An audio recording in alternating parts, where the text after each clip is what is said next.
Hürmetlik radyo anlıqçılar. Hazır Amerikalik məşhur yazğıcı Edis Wharton'ның Şinjan Xalq Nəşriyyatı tərəfindən nəşr qılınğan Gubarsız Yıllar namlıq romanını anlatdımız.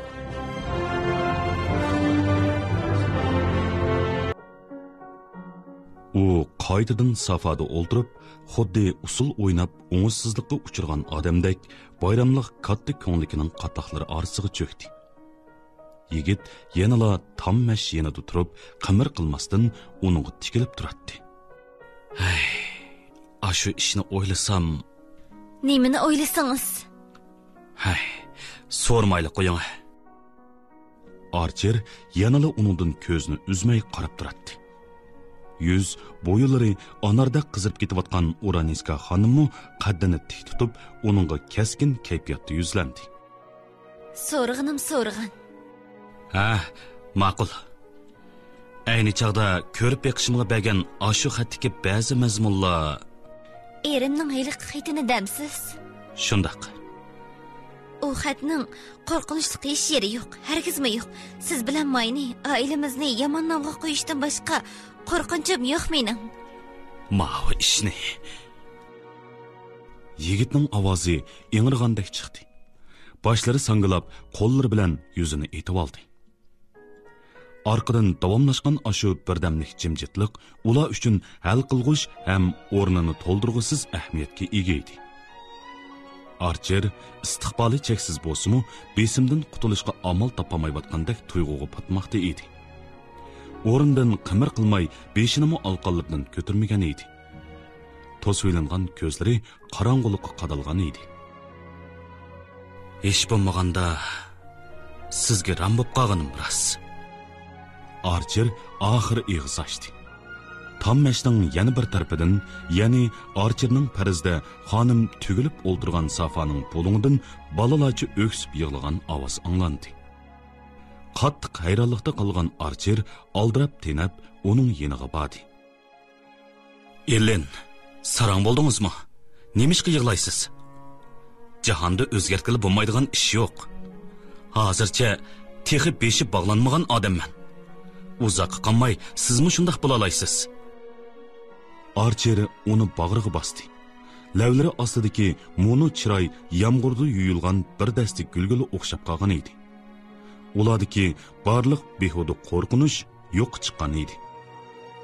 Shu topda Archerning hayron qilayotgani uning qo'lining uchini tutsala, hamma ish shunchalik oddiylashgan mushundaq paytda uyning yana bir bo'lingida turib olib, 5 minutdan ortiq vaqtni munozara bilan o'tkazib o'tganligi edi. Bechora Nevland, meningcha bu gaplaringiz reallikni ozroqmi o'zgartirmaydi. Amdilikda u Tammashning yanida turib oldi. Tuvanga yuzlangan nazari Archerga tikildi. Butkul turmushimni o'zgartirlaydi. Yo'q, bundoq bo'lmasligi kerak. Undoq bo'lishi mumkin emas. May ishqinglar to'y qilishga bitish bo'lgan. Men bo'lsam xalqning ayoli. Archer mo o'rnidan turib ketdi. Yuzlari o'pkadek qizargan. Kaskinlik bilan radiyaga o'tdi. Bekor gap. Bu gapning vaqti o'tdi.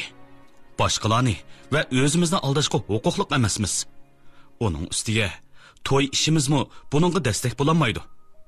Sizningcha mushunchavala ishlab bo'lib o'tgandan keyinmi yanada mayna olamanmi? Uraniska xonim sukut ilkida turardi. O'ruq jaynaklari tam mash supsiga tiralgan. Yandan ko'rinishi aynak tushgan edi. Pasolliq chechining cho'lgan bir budrasi bo'yniga tushib, uni ozroq qiyri chiroy ko'rsatib turardi. Meningcha, dedi u oxiri. Bu gapni mayga deyamaysiz, sizchi? Hey, hozir bak kechikdi. Boshqa yo'l yo'q. Dedi Archer parvosiz holda nurisini qisib qo'yib. Hozir bu gapni qilish oson. Shundoq da'vatsiz. Gap ching'iga chiqqanda ish boshqacha bo'ladi. Amaliyotda biz yuzlanayotgan reallikdan boshqa hammali ish burilib kechikib bo'lgan.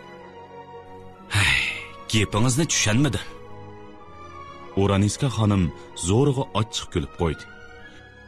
Chiroyi echilish u yoqda tursin, aksicha borgancha tutilib ketdi. Men yüzlanıgan kelgüsini burunlu özgertip etdiniz. Bunu oylap yetmegenliginiz üçün düşenmeysiz. Elbette bu xil özgertip etiş en dastlabida, yani qilayotgan ishlaringizni men anqirib bo'g'icha tamomlanib bo'lgan. Qilayotgan ishlarim? Ha, bu yerliklarning mendan ehtiyot qilib yurganligini, meni o'zlari bezar bo'lganlar qatoriga tizib olganligini dastlabida ozroqmi bilmabdi ekanman. Ziyofatlarda meni yo'liqtirib qilishdan o'zini qajirdiganligini sezmabdi ekanman. Keyin bilsam, menga terak bo'layotganning birli jamoat emas, balki ikki jamoat ekanligini atrofdagilarga bildirib qo'yish uchun Van der Loton oilasiga billa berishga opingizni ming taslikda ko'ndiribsiz. Shunaqla Beaufort oilasidagi tansida sizlarning choy ishtirganlik xabaringlarni jakarlash qaroringizdan qat'iy yanmabsiz. Anlab, mushu yerga kelganda Archer qattiq kulib ketdi. O'ylab beqingchi, dedi Oraniska xonim o'labla. Men nima degandim? Ko'zim nimanda ko'rdi mening. Bir kuni momam gapida chandırib qo'yg'ichi bo'lgan arliqda bu ishlardan qilchi xabarsiz yuribdiman. Bu qaytim kelishimni uyga qaytganlik deb tushunatdim. O'z odamlarimiz orasiga qaytib kelganligimdan shunchalik xushal edim. Uchratgan har biraylarni shunchalik oq ko'ngil deb biletdim. Hamda men bilan ko'rishganligiga xushal bo'ldi deb o'ylaydim. Uning gapi davomlashmoqda edi.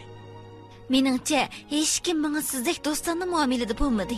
Qaramoqqa dastlabda noiti jafoliq hamda noiti zaruriyatsizlik ko'rindigan ashu ishlarni qilishim to'g'risida men tushunolmaydigan gaplar bilan nasihat qilib o'ltirmadi. Ashu yaxshi odamlar menga nasihat qilg'ili kelmadi. Meningcha, ular azaldan bunday xayolda bo'lib baxmagan bo'lishi mumkin. Siz kishilarni badal to'lashga qistishidan bezar. Sadoqatsizlik orqali qo'lga keladigan baxtga o'sh. Men ilgari his qilmagan bu ishlar hammadan qimmatlik. Uning ovozi töven, tamkin chiqdi. Yosh to'kish, hayajonlanish ahvollarimi ko'rilmadi. Egizdan chiqayotgan har bir so'z Archerning yuragiga qizitilgan cho'yin to'pdek tegib-o'tadi. Engishib o'ltirgan Archer ishga qo'lida beshini qamallab olgan. Ko'zlari tam mashinadagi gilamga uning ko'ngligi ostidan chiqib turgan tovar kashining uchiga tikilgan edi. Archer to'satdan tizlandi-da, ashu kashni so'yishga boshladi. U Archerning gavdasi ustiga engishib, qo'llarini uning mo'rlariga qo'ydi. Ko'zlari uningga tikildi. Uning nazari ostidagi Archer qimir qilmay turadi. Burilib bitkizib bo'lgan ishlaringizni men o'zgartmayla bo'ldi, dedi Oraniska xonim. Hozir ilgirki tafakkur andisiga qaytishga amalsizman. Sizni suydiganligim uchun voz kechishga majburman. Archer intizorlik ichida uning quchoqlarini keng ochdi. Biroq u orqaga chekinish bilan javob qaytardi. Ular yanala bir-biriga qarab turishdi. Oraniska xonimning bayotinqi gapi ularni moshundoq ayirib turadi. Bu chaqda tuyuqsiz Archerning ochig'i tutdi. Ondaqda Beaufortchi. Men intilayotgan o'rin burunli uningga mansub bo'lib ketdimi? Bu gapni eg'izdan chiqarish bilan birli vaqtda u javob berish uchun ideyada tayyorlik qilib qo'ydi. O't ustiga yog' chachadigan har qanday gap so'z o'tirg'i chiqsa, dal kutgan yerdan chiqqan ish bo'ladi. Chiroyining texami tatirib ketishi Oraniska xonimda ko'rilgan birdan-bir inkas bo'ldi. Ishga qo'lini selib, beshini sal oldiroq qilib turgan holatida cho'ng o'zgarish bo'lmadi. Odatda biror ishni o'ylanayotgan chig'idaklar qimir qilmay turaverdi. O strassiz xonimnikida sizni saqlayotgandi. Nemishqa qishig'i tezroq bo'lmaysiz? dedi Archer so'q kulib. U kayniga burilib qo'ng'iroqni jiringlatdi.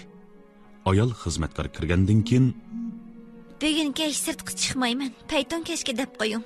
Signallar Marsiyani ag'li basin, dedi. Ishik yepilgandan keyin Archer uning masxara nazari bilan tikilgan holda inkas qaytardi. Bunda qilishning nima hojati? Menga yolg'iz ishkanligingizni aytgan tursangiz, do'stlaringizdan ayirib etish haddim emas. Uning namdalgan kirpiklari ostida ozroq kulki alomatlari jilvilandi. Mana endi yolg'iz qolmayman. Men yolg'iz sirab baqqan, qo'rqitma baqqan. Biroq turmushda ma'nisizlik, burunli yo'qoldi. Hozir qaytadan sergaklashgandan keyin xuddi qorong'udan bezar bo'lgan bola kechida chiroq o'chmaydigan uyga kirgandek tuyg'uda bo'lyapman. Talaffuzi va chiroy ifodasi bir qavat tashqi pardadak uni o'rib oldi. Natijada u yaqinlashqili bo'lmaydigan xiralik ichiga tushib qoldi.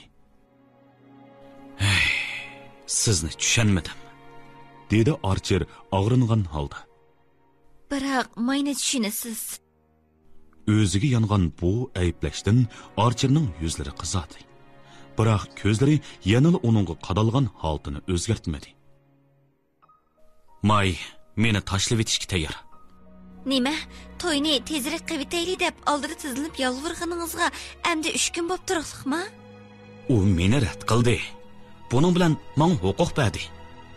Bu gapning qanchalik razilligini menga bildirib qo'ydingiz. Archer bezorlik ichida kayniga burildi. Tik qiyoga necha soat tirishib yamashgandek tuyg'u uni chilmab olgan edi. Mana endi cho'qiga yetay deb qolganda bardoshlik bermay qilyotdi. U beshini yana bir qitim qorong'ulikqa tiqdi.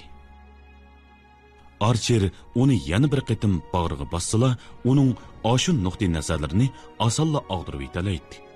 Biroq chiroy ifodasidagi, pozitsiyasidagi tushuniksiz sovuqlik, shundaqla uning astoydilligidan paydo bo'lgan ayminish Archerni uning bilan muayyan orliq saqlashga majbur qilyotdi.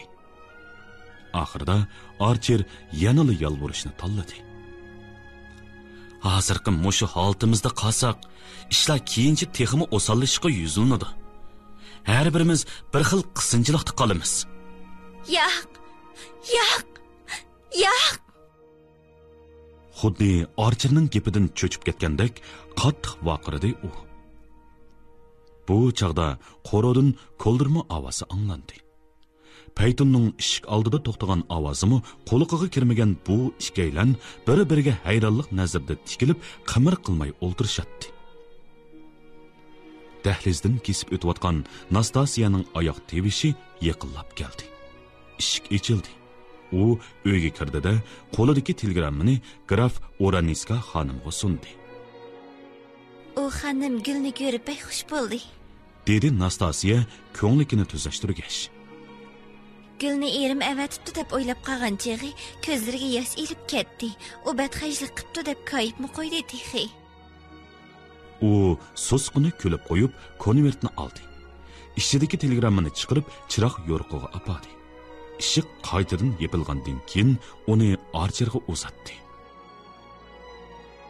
Telegrammaning Saint Augustindan kelganligi izohliq edi. Topshirib olg'uchi degan o'rinda graf Oraniska xonimning ismi turadi. Ichiga monolar yozilgan edi. Momamning telegrammasi kuchini ko'rsatdi.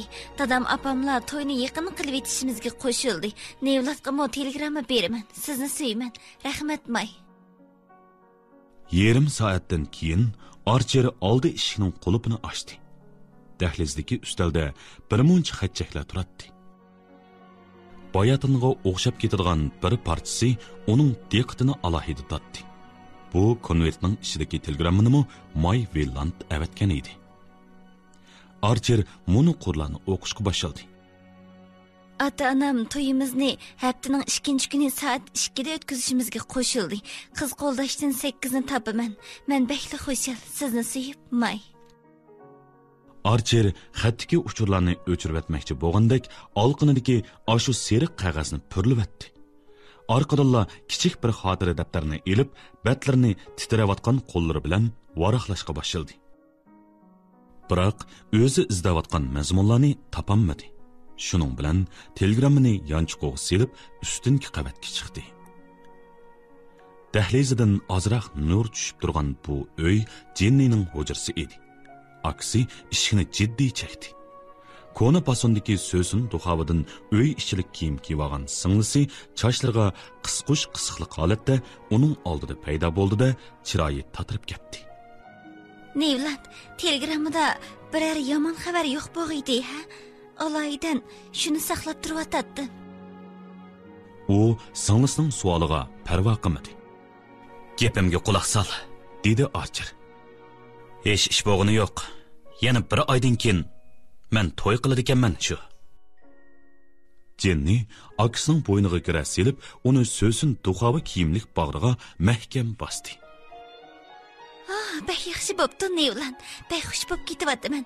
Biroq nimishqa kulaversan, qadrligim. Jimroq bo'lguncha opam uyg'onib ketmasin yana.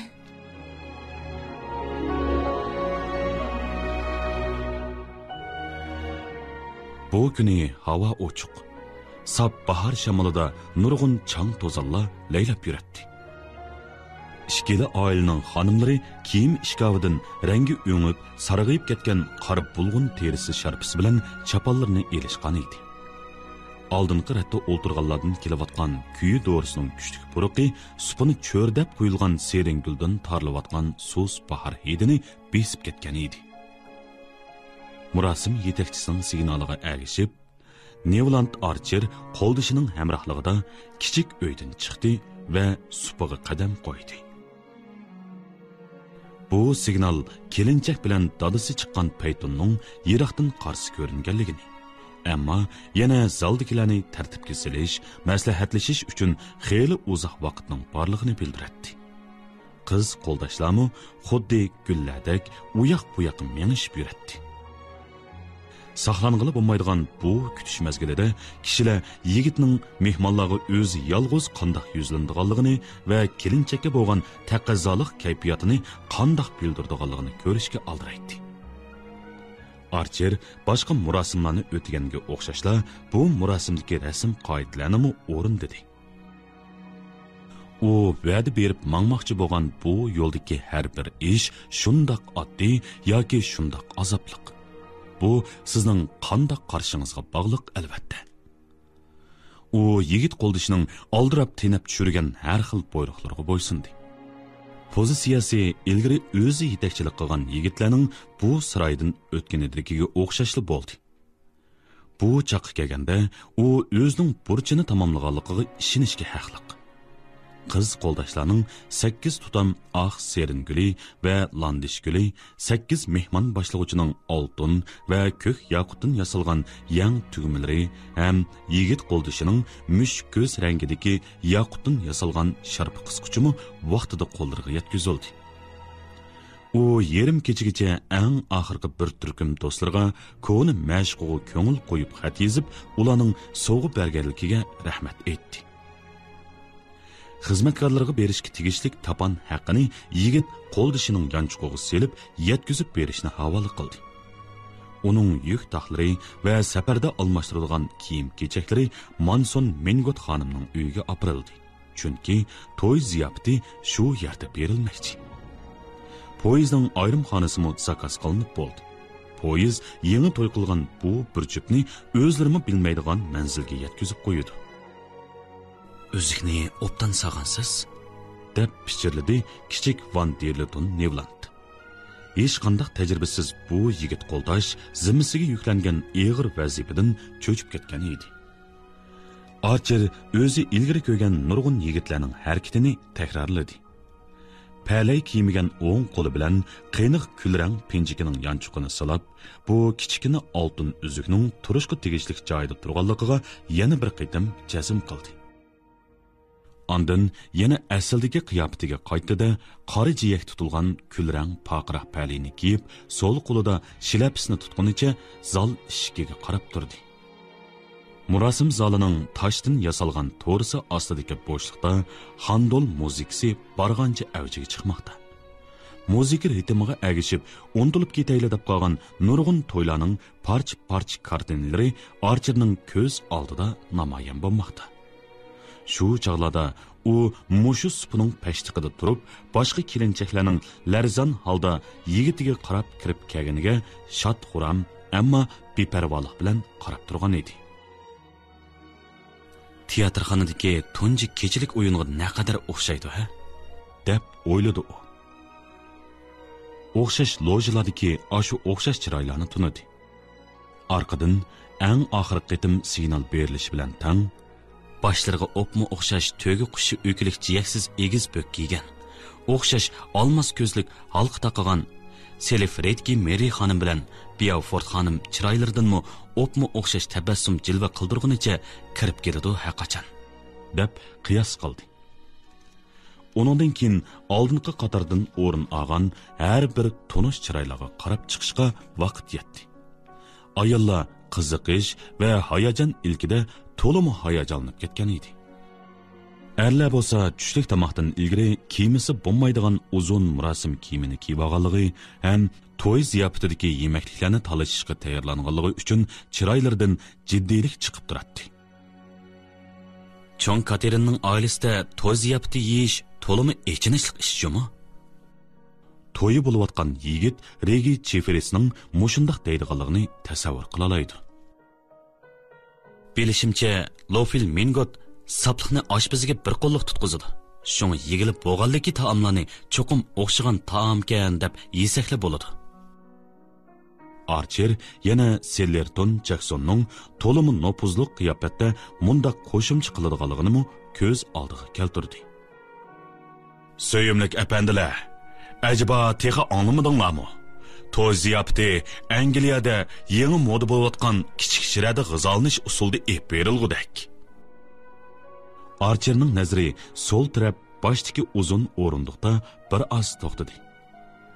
Apsi Henry Van Derleton efendining qo'ltiqlig'icha kirib kelib shu yerga o'rinlashgandan keyin ishga qo'lini mo'misdan qolgan bulg'un yangligiga sog'inicha dalda qilib mishildab yig'layotdi. Bechora jinni. U singlisiga qarab o'yladi. U beshini 360 gradus cho'rgilatgan holatdami ko'ralaydig'ini yanada shu oldingi nechiratdikili kishilar. Ular asosan degudek Söletvas, Nevland va Dagonit jamiyatidagilar. Shoyilintining bu tarbi maxsus tuqqanlarga ayirib berilgan o'rin. U Beaufortni ko'rdi. Egiz bo'y, qizil yuz bu odam takabbur holatda ayollarni kuzatmoqda. Yenida o'ltirg'ini xotini. Her ikkilisi kumush rang kashtan chashqini terisida tikilgan chapon kiyib, maydasiga ruxsar guli taqib olgan edi. Shoyi lentiga sal yiroqroq bir yonda o'ltirg'ini Lawrence Lefertis. U chachlarini maylab paqirtib, mo'za yolib etgandek siliq tarib olgan. Xuddi heliqi ajoyib salofat bilan murosimga riyosatchilik qiladigan kishini qo'g'dayotgandek qiladi. Archer o'zining bu qutlug' murosimidan Lefertisning ashu o'tkir ko'zlari qanchalik nuqsonlarni tepib chiqarkan deganlarni ko'ngildan o'tkazdi. Arqadan o'zining bu masalalarga shuncha ahamiyat berib kelayotganligini his qilib qoldi. Bir mezgil turmushini to'ldirib kelgan bu ishlar amdilikda xuddi bolalarning o'yinlaridek yoki o'ttir asrdagi kishilarning hech kim tushunmaydigan munozara qilishlaridek bema'ni tuyuldi. To'yliq sovg'atlarni ko'rgazma qilish, qimmaslik haqidagi talash tortish, to'y murosimini boshlashdan burungi necha soatda nurg'un qalaymuqonchiliklarni keltirib chiqadi. Archer cho'nglarning nima uchun mo'shundoq arzimas ishlar uchun o'ti yerilib ketgudek bo'lib ketadiganligini zodil ahliga sig'dirolmadi. Ammo munozaraning natijasi Velland xonimning bir eg'iz inkori bilan oyoqlashdi. U ochchig'ida yig'lab turib, "Hozirli muxbirlarni uyga kirgizib etay", dedi. Archermo bir mezgillarda mushiningga o'xshash barliq ishlarga ro'shan, aktiv baho bergan. Kichik jamiyatining axloq mizoni va odatlariga munosabatlik har qanday ishlarni cho'nqur ahamiyatga ega deb qaragan edi. Shuningga ishinaman, o'yladi u. Ma'lum bir joyda yanada chilliq ishida yashayotgan, chin kechirmishlarni beshidan o'tkazayotgan odamlar bor. Ular keldi, dedi yigit qo'ldosh hayajon ilkida pichirlab. Archer aksicha to'limi tamkin turadi. Murosim zalining eshigi ehtiyot bilan ochildi. Bu paytun do'konining xo'jayini bilan apandining odam va otlardan tashkillangan zo'r atrofni boshlab kirishdan burunqi so'rinni kuzatib beqishidan derak beradi. Zal eshigi asta-asta yepib etildi. Ondan yana bir oz vaqt o'tdi. Eshik yana asta-asta ochildi. Zal ichini kusurlashgan ovozlar qopladi.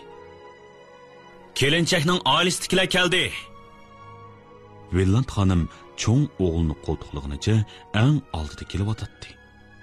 Onun alrang çoğun yüzüge ciddi ifade tazımı bab kelgen idi. Uçsidiki suz havarang önçidin jiyek tutulgan sösün ranglik yipek ko'ngligi bilan tögi qush piyi qadalgan chaqqangina yipek böki ko'pchilikning birdek maqtishiga sazovar bo'ldi. Ammo u ta'rinimi bozmay tantanlik qiyofatda Archer xonimning o'dilidagi o'rindiqqa kelib o'ltirib bo'g'icha kishilar bo'yinlarini so'zishib, nazarini uning orqasidan kelayotganining kim ekanligiga og'dirib bo'ldi. To'ydan bir kun avval sirtda Manson Menigot xonim o'z bedinining shuncha qulaysizligiga baxmay bu to'yga qat'iy qatnashmoqchi bo'pti degan gaplar tarqalib ketdi. Uning bundaq maqsadga kelishi harakatchan mijoziga tazimi bob edi. Bu xabar bilan klubdagilar "O momay markaziy zalga kiralamdi, kiramamdi, o'rindiqqa patamdi, patmamdi" degan tikishni avjiga ko'taribdi.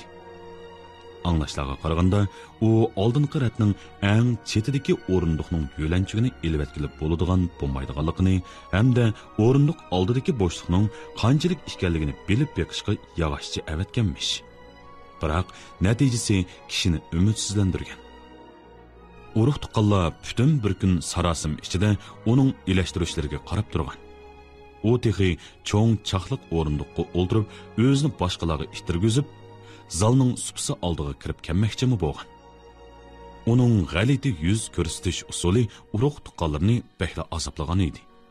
Ularning heliqi aqlliq odamni oltin bilan tartiqlag'isi kelib ketdi. Cho'ng Katerinning qallasida Soyvanni chuvatkuzish xiyoli yalt qilib o'tdi. Biroq amalning boricha Soyvanning tutishish eg'iziga suqunib kirib oladigan ashu muxbir va tikuvchilarning oldiga kelinchakni ochiq oshkorla chiqarib qo'yishga jur'at qilolmadi.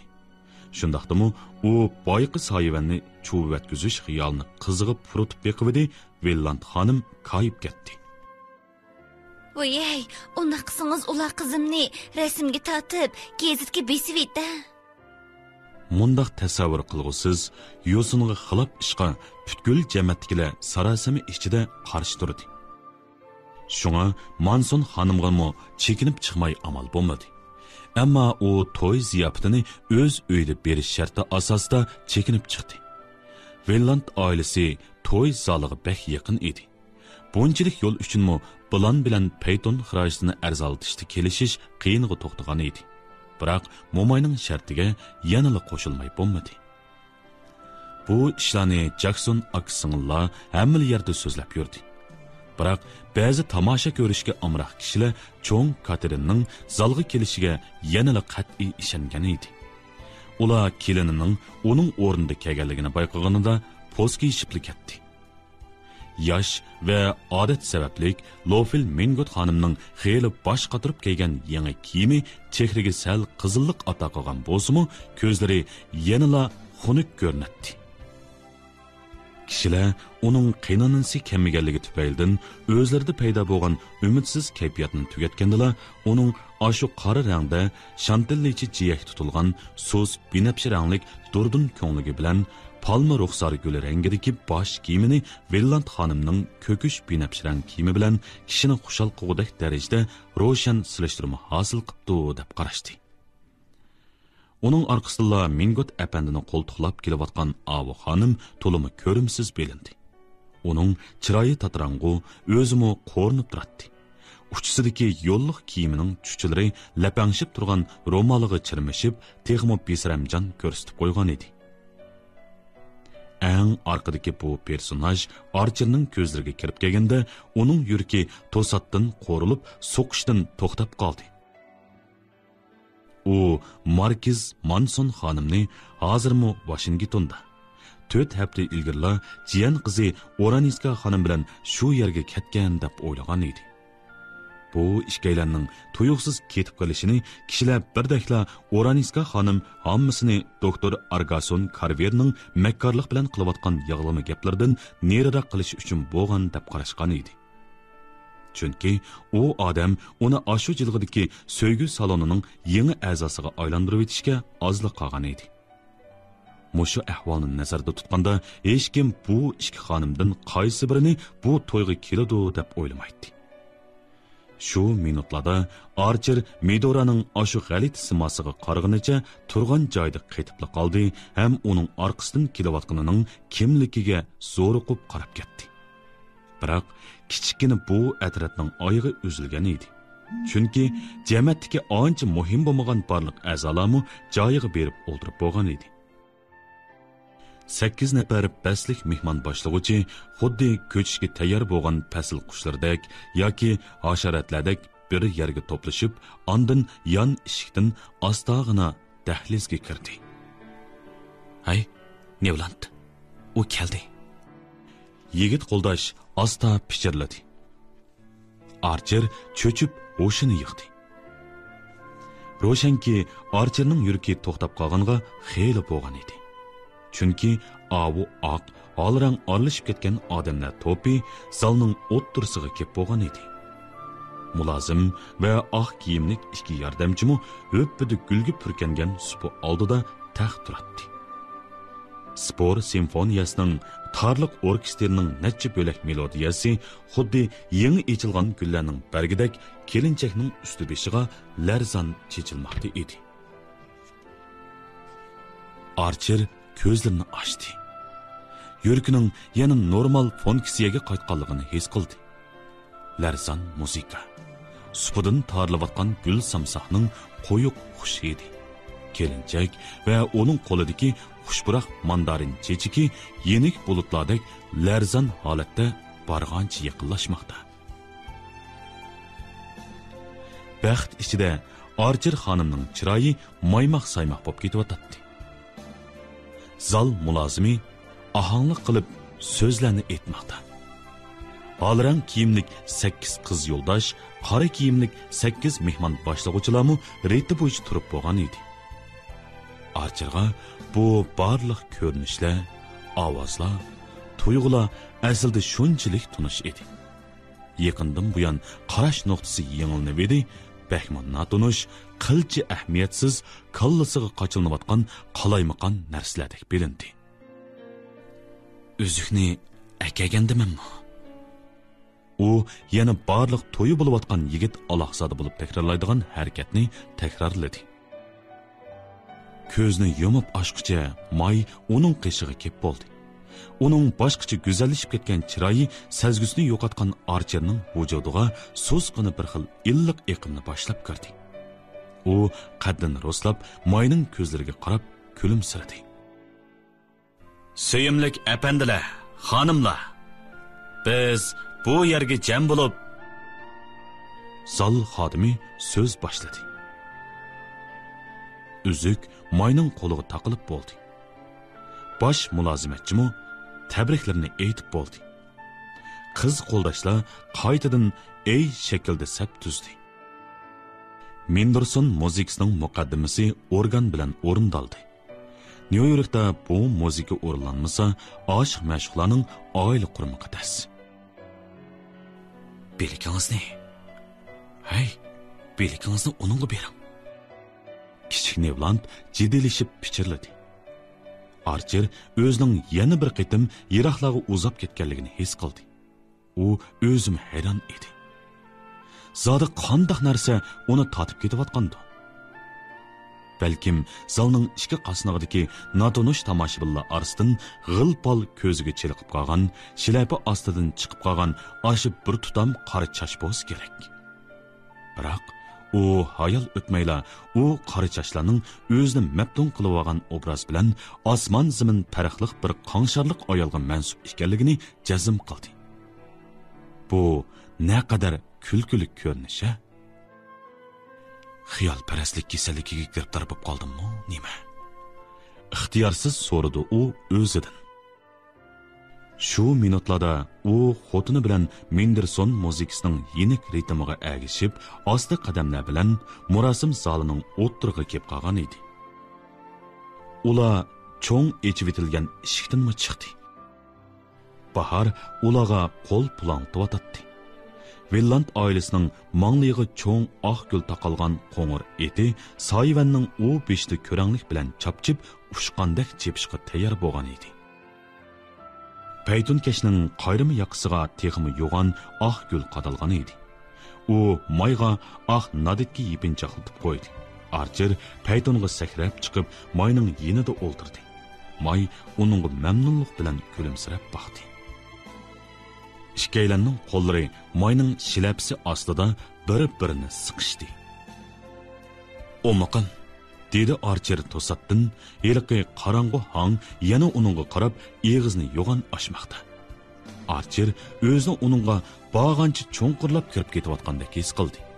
Ammo uning ovozi noit xushchaq, bemalol yangramoqda. "Shundoq, men rostilla o'zikni yutirib qo'ydimmikin deb qoptiman. Bechora to'y yigitining bundoq kechirmishi bo'lmasa, buni qandoqmi to'y degili bo'lsin. Biroq sizga ayon, meni bak uzoq saqlatdingiz.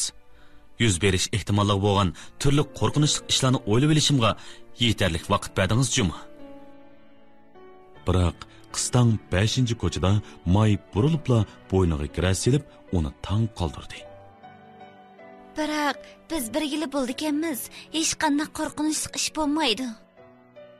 Bu bir kundagi har qanday bir halqa noiti inchki planlangan. Shunga to'y ziyofatidan keyin yetarlik vaqt qoldirilgan edi. Yosh er-xotinlar sayohat kiyimlarini almashtirib, shod-xuram qiz qo'ldoshlar va yosh to'kayotgan ota-onalarning orasidan o'tib, Mengot oilasining keng palampidan tushdi. Koni qoida bo'yicha bas-basda chechilgan ko'rishlarni va durdun sapma kashlarni dastlab o'tib, paytunga chiqdi. Yana yarim soatcha vaqt ularning vokzalga bag'icha xuddi ko'pni ko'rgan sayohatchilarga o'xshash kitob podkastdan eng yangi jurnallarni setib olishiga, ondan oldin zakaz qilib qo'ygan ayrimxonaga joylashib olishiga yetarlik edi. Mayning so'z kulrang safar yepinchisi va yep-yangi Londoncha kirim bo'g'chisini ayol xizmatkori burunla ayrimxonaga akirib qo'ygan edi. Rayibekdiki cho'ng hammasi uni bu yangi er-xotinlarning ishiltishi uchun bekorlab berdi. Bu qizg'inlik uning Nyu-Yorkka kelib, Archer xonim bilan bir hafta birga turib olishiga bo'lgan intilishidan kelgan edi. Qandaqli bo'lsin, Archer Filadelfiya yoki Baltimoredagi mehmonxonalarning odatdagi to'yliq yotoqlaridan qutulganiga xush edi. Shunga bu o'rinlashtirishni xushallik bilan qabul qildi. Yeziga berib shirin oy o'tkazish plani Mayni bahli jalb qildi. Ular yo'shirinmoqchi bo'lgan sirliq joyning nalikini 8 qiz qo'ldashning shuncha bosh qotiribmi o'ylab topolmasligi uni bolalar chuqish qilibdi. Yezdagi turalg'usini boshqalarga oriyatga berib turish intayin boshqacha ish deb qaraladi. Bu ish natijada ko'pchilikning birdakla bu to'y mushu yildagi eng saltanatli to'y bo'ldi deb ta'riflashlariga turtki bo'ldi. Ammo u joyning nadiligini qiz yigitning ota-onasidan boshqa hech kim bilishga bo'lmaydi. Ko'pchilik ulardan ko'chilab so'rab turganda, ular hamish tumshuqlarini so'zib, teximiz sirliqlashtirib, "Ras, biroq ular bizga aytib bermadi" deb turib oldi. Bu deganimi to'g'ri. Amaliyotda boshqalarning o'qishining zaruriyatimi yo'q. Ular karvatliq ayrimxonaga joylashib bo'ldi. Poyez shahar sirtidagi cheksiz o'rmonlarni orqada qoldirib, g'amkin bahor nurg'i sho'ng'ib kirib ketdi. Bu chog'dagi suhbat Archerning tasavvurdagidan ko'p yengil bo'ldi. May mayli turqidan yoki ovozdan bo'lsin, yanala tunugunki g'uborsiz qiz. U to'y murosimida yuz bergan ishlar haqida Archer bilan fikr almashtirishga tashna. Buni bir qiz qo'ldash bilan bir mehmon boshlovchining hech qaysi tarafga yon bosmay, adil yo'sindagi munozirada bo'lish istikiga o'xshatish mumkin. Archer dastlabida bu xil ziyoda pozitsiya faqat hayajonini yo'shirishdagi vosita deb qaragan edi. Biroq Mayning tiniq ko'zlaridan hech nimani sezmagandek xotirjamlik chiqib turadi. U tunji qitim er bilan yolg'iz o'ltirmoqda. Ammo eri faqat tunugunki jalbkor hamroh xolos. Uning ko'nglini hech kim Archerdek o'ziga moyil qilolmaydi. Hech kim uni Archerdek ishontirolmaydi. to'ylashishga putishish, to'y qilishdan iborat kishini xushal qiladigan bu xil tavakkülchilikning eng cho'ng lazzati xuddi cho'nglarga o'xshash, o'chig'ini aytganda to'y qilgan ayollarga o'xshash o'zi yolg'iz er bilan safar qilish. Ajoyib yeri shuki, uningda buncha ig'ir hissiyot bilan tasavvur kuchidagi ojizlik tangli mavjud bo'lib turibdi. Biroq yeli ham Archerning yodida. May shu chog'da bo'lsa-mu vijdonining ig'ir yukidan qutulib, bolalarga xos sabiyligiga qaytib, uni shunchalik hayron qoldirgan edi. May turmushdagi turli kashmishlarga taqobil turish uchun butun zehniy quvvatini sarf etishi mumkin. Hargizmi yo'shirincha bir qarashdala ba'zi ishlarni oldin bilolmaydi. Archer buni ko'rib yetdi. Balkim bayqash kuchi tuvan bo'g'ashqimikin, uning ko'zlari shuncha tiniq. Chiroy ifodasimi hargiz konkret bir odamga emas, balki ma'lum bir tipqili tava. Ashu op-oq terisi ostida eqiyotganimi uni so'ldirib qayirtadigan qon emas, balki chiritishdan saqlash suyuqligi bo'lishi kerakdekli bilinadi. Ashu solashmas husn jamoli uni askimi emas, aqlsizmi emas, balki sodda ham go'dak ko'rsatib turadi. Cho'nqur xiyol ilkida Archer o'zining mayg'in notunush, taajjublik nazarda qarayotganligini his qilib qoldi. Arqadan yana to'y ziyofati va Mingot momayning ko'rang hammaga chepilishlarga oid aslamalarga g'arq bo'ldi. May o'zini to'xtatib, to'y ziyofatining xushalliklarini bahuzur bayon qildi. Gerçi bek hayron qolgan bo'lsam-mu, sizmi o'ylamagan bo'g'idingiz, Medora hammam yanali kepti. Elin xitida har ikkilisining saqsiz bo'lib qolganligini, uzun safarga chidamaydiganligini aytib ekan. Elinning salomatligi yaxshi bo'lib ketgay, u menga yaxshi sovg'at qilgan koni pasondagi nafs ramkini ko'rganmidingiz? Archer bu minutlarning hamon keladiganligini biladi. Biroq nemishqikin ilojining boricha to'smoqchi bo'ldi. Men yo'q. Ras, bek chiroyli kentoq. Dedi u Mayning ko'zlariga tengirqab qarag'anicha. Ko'nglida bu so'zni anglasamla, ko'ngil qo'yib qurib chiqqan dunyoyim xuddi qog'oz shilim bilan yasalgan uydak ko'z oldimda o'rilib tushdi ekan, deb hayron bo'ldi. Harmagansiz. U yerga berib, azroq choy ichib olsaqla o'ngshilib qolamiz. Hammamning hammani obdan o'rinlashtirib qo'yganligiga ishinaman. U og'ziga tegmay so'zlab, Mayning qo'llarini olqini orsiga elib oldi. Ammo Mayning xiyoli darhalla Beaufort sovg'a qilgan ashu bir yurish choy va qahva qochilariga ketdi. Baltimore kumishidan yasalgan bu qochalar Lofil Mingot tag'am sovg'a qilgan patnus va xonchilarga to'limi mos kelgudek deb o'yladi u. Bahar qorong'usida poyezd Reybek vokzaliga kelib to'xtadi. Ular vokzal supsini bo'ylab o'zlarini kutib turgan paytimga qarab yurib ketdi. Van Derleton erxoton pek yaxshi ekan. Ular Scott Collifton oldimizga odam avatibdi, dedi Archer yuqori ovozda. Odatkicha kiyingan xotirjam chiroy bir xizmatkor kelib, ayol xizmatkorning qo'lidan sumkani oldi. Pekmi xijilman apandi, dedi bu oldiga chiquvchi. Uyda ozroq ish chiqib qoldi. Radiator teshilib ketibdi. Tönögün kechdi bayqapdi. Van Derleton apandi buni anglab darhol bir ayol xizmatkorni avatdi. U bugun sahardala atiganlik poyezdi mangdi. Qo'riqdagi turalg'imi saramjonlashtirib bo'lindi. Meningcha u yerning nihoyat rohatligini his qilib qolasiz. Xenimmi oshpizni avatdi. Shunga u yer Reybek bilan tamoman o'xshash. Archer so'zligichiga qadilib qarab qoldi. Keyingi biraylan uningdimi bak takallub ohangda takrorladi. U yer tamoman o'xshash, apandi. Va'da bermanki,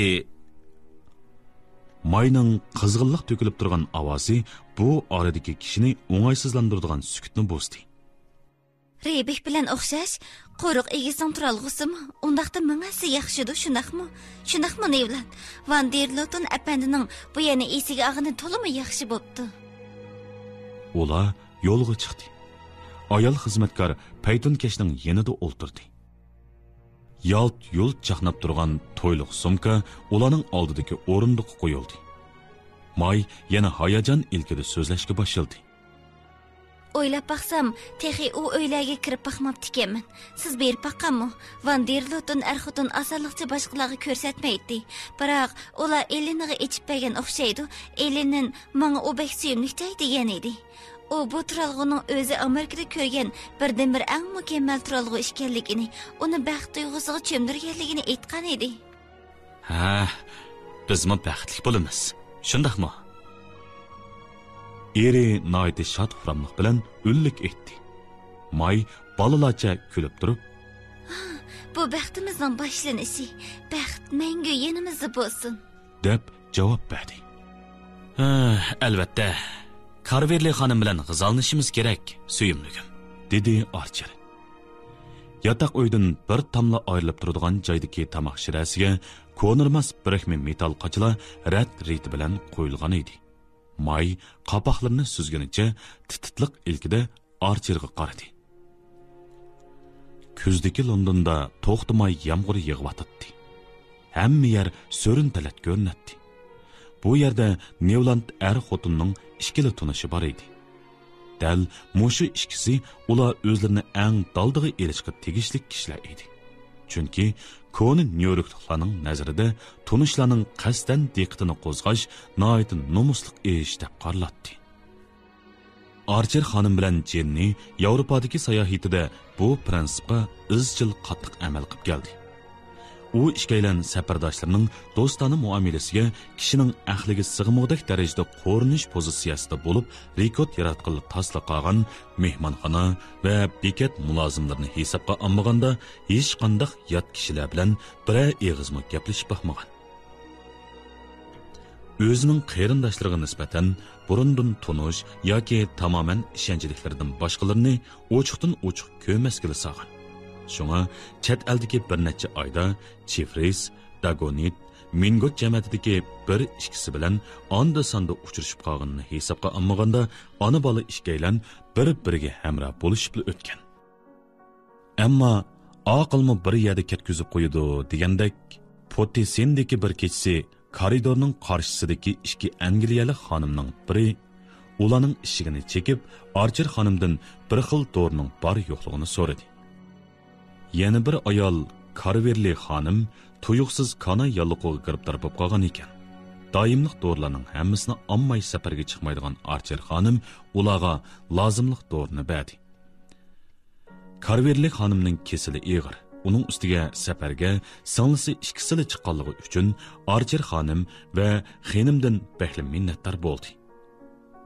Ularning o'zgacha tasallisi ham Çiver ayol xizmatkarning yordamga chiqib oldin xabar elishi bilan bemorning salomatligi asliga keldi.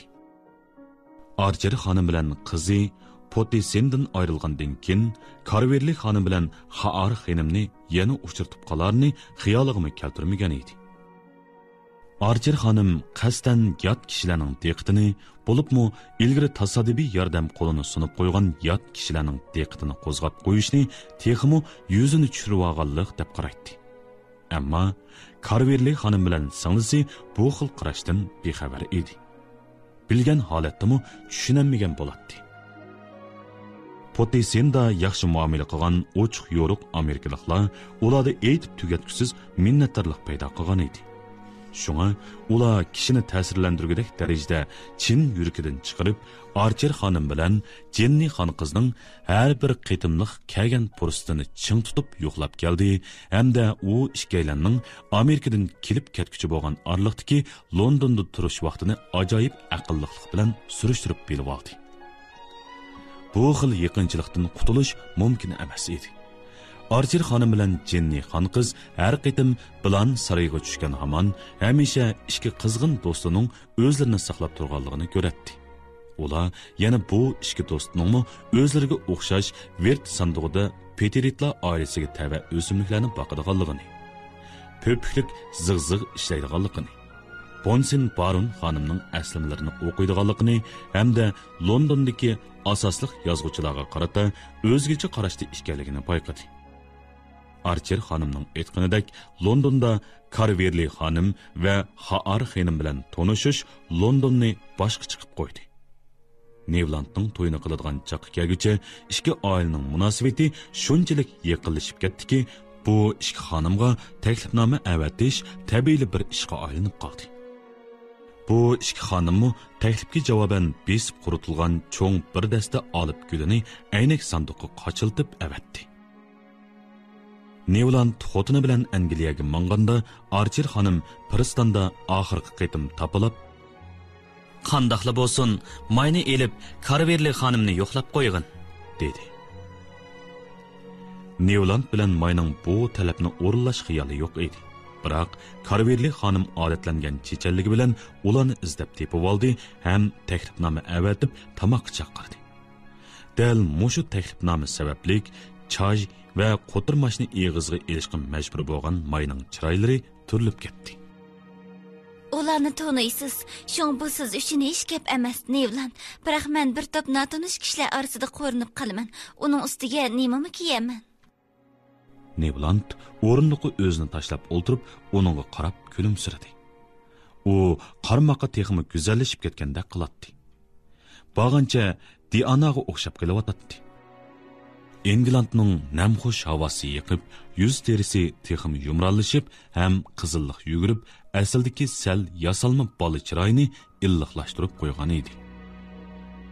Agar mushu sababdan bo'lmasa, qalbining cho'nqur qatlamidagi baxt shodligi xuddi muz ostidagi chiroq yo'riqidek ko'rinmasi kerak. Nima kiyasiz, suyimligim? Esimda qilishcha, o'tgan hafta Parijdan bir sanduq kiyim akildirgan edi. Shundoq, albatta. Demakchimanki, shularning ichidagi qaysisini kiyishni bilmayapman, dedi u o'ymoqdek eg'izni purishtirib. Men texi Londondagi ziyofatlarga qatnashib baxmagan. Boshqalarning kulkisiga qog'im yo'q. Biroq Angliyalik ayollarning kashlik kiyinishi boshqalarga o'xshashdeklik qiladi-ku. Archer uni g'amdan xalos qilishga tirishib baxdi. Nimandaq kulkilik gap qildigansiz, Nevland. Bilishingiz kerakki, ular teatrga borganda konu usul kiyimi kiydi, yana texi bosh kiyim kiymaydi. Balkim ular uyida yangi usul kiyimini kiyib olar. Ishqilib, Carverli xonim bilan Haar xonim undaq kiyinmaydi. Ular apamninkiga o'xshash bosh kiyimi kiydi. Yana texi yepinchimi ortib oladi.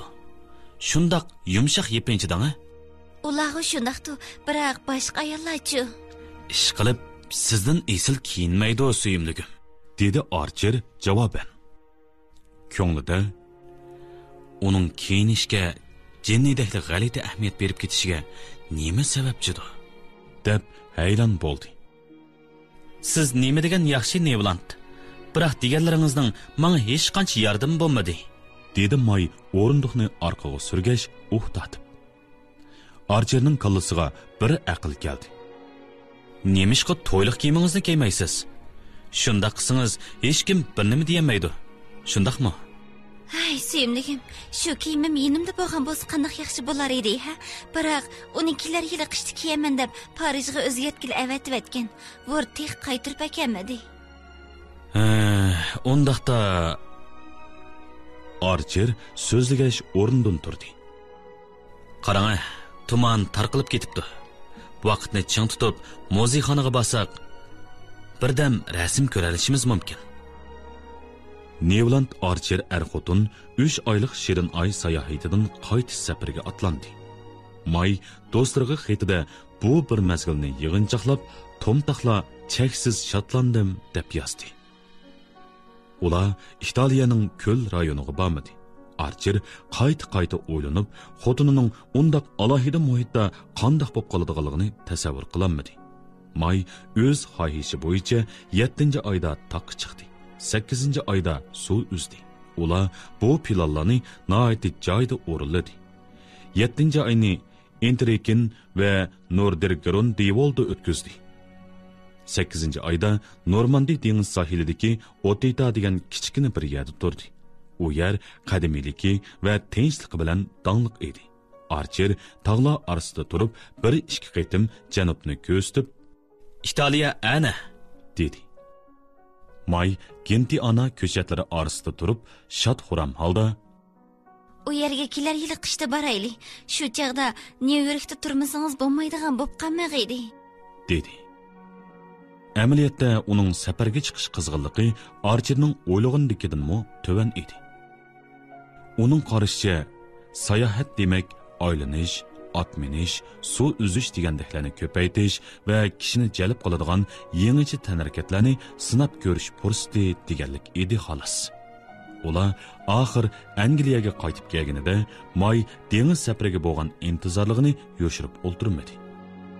Londonda May teatrxona bilan magazindan boshqasiga zodila qiziqmadi. May bu yerdagi teatrxonalarning kishini hayajonga selish darajasining Parijdagi qahvaxona nomerlarchilikmi emasligini bayqadi. Elisi ko'chasidagi gullar höppida ichilib turgan Ice Kolos daraxining ostida u yana bir yangi saboqqa ega bo'ldi.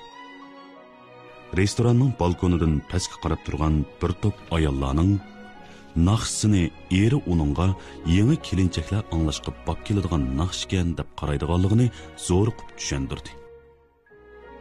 Archer yana o'zi varislik qilib kelgan to'yga oid ko'ni qarashlarga qaytdi. An'anaga amal qilib, do'stlari xotinlarga qandoq muomala qilgan bo'lsa, Mayg'imi shundoq muomala qildi. Bularni ishga oshirish ilgari o'zi bo'ytaq chog'larda yengiltaklik bilan so'zlagan so'zlarni amalga oshirishdan ko'p osonga tushdi. Qilchimi erkinlik tuyg'usi bo'lmagan bir ayolni erkinlikka erishtiraman deb urinishning hech qanday ahamiyati yo'q edi. Mayning o'zidagi ashu erkinlikning birdan-bir ishiltilish o'rnini ayollik yo'lidagi badal to'lash deb qaraydiganligini Archer burunli tunib yetgan edi. Qalbining cho'nqur qatlamidagi g'ururi Mayni o'zidagi bu omadni keng kushoda ishiltishdan to'sib turardi. Navada shundoq bir kun kelib, barliq g'ayratini to'plab, qoidani buzgan holatdami, faqat Archerga foydali bo'g'ashqili shundoq qildim deb qaraydi. Mayning to'yga bo'lgan tushunchasi shu qadar oddiy ham yuzakili edi. Shunga u xil kirsiz faqat Archerning shaxsan kechirgisiz qilmishlariga yo'shirilgan. Archerga bo'lgan mayilligi bilan May unda holatni asla shakllantirmaydi. Archerga ayanki, mayli qandoq ish yuz berishidan qat'iy nazar, May mangu sadoqatman, dodil, top-tanisiz, bu Archerning uningga o'xshash bu xil go'zal axloqqa amal qilishiga turtki bo'ladi. Mushu barliq ishlar Archerning o'zi tunishliq bo'lgan ideya odatlariga qaytishiga yordam qilyotdi.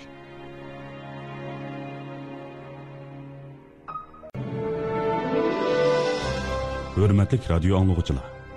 Hazır Amerikalik məşhur yazğıcı Edis Wharton'ның Şinjan Xalq Nəşriyyatı tərəfindən nəşr qılınğan G'ubarsız Yıllar namlıq romanını anlatdımız.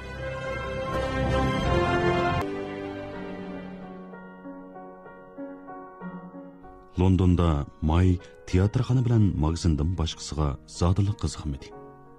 May bu yerdagi teatrxonalarning kishini hayajonga selish darajasining Parijdagi qahvaxona nomerlarchilikmi emasligini bayqadi.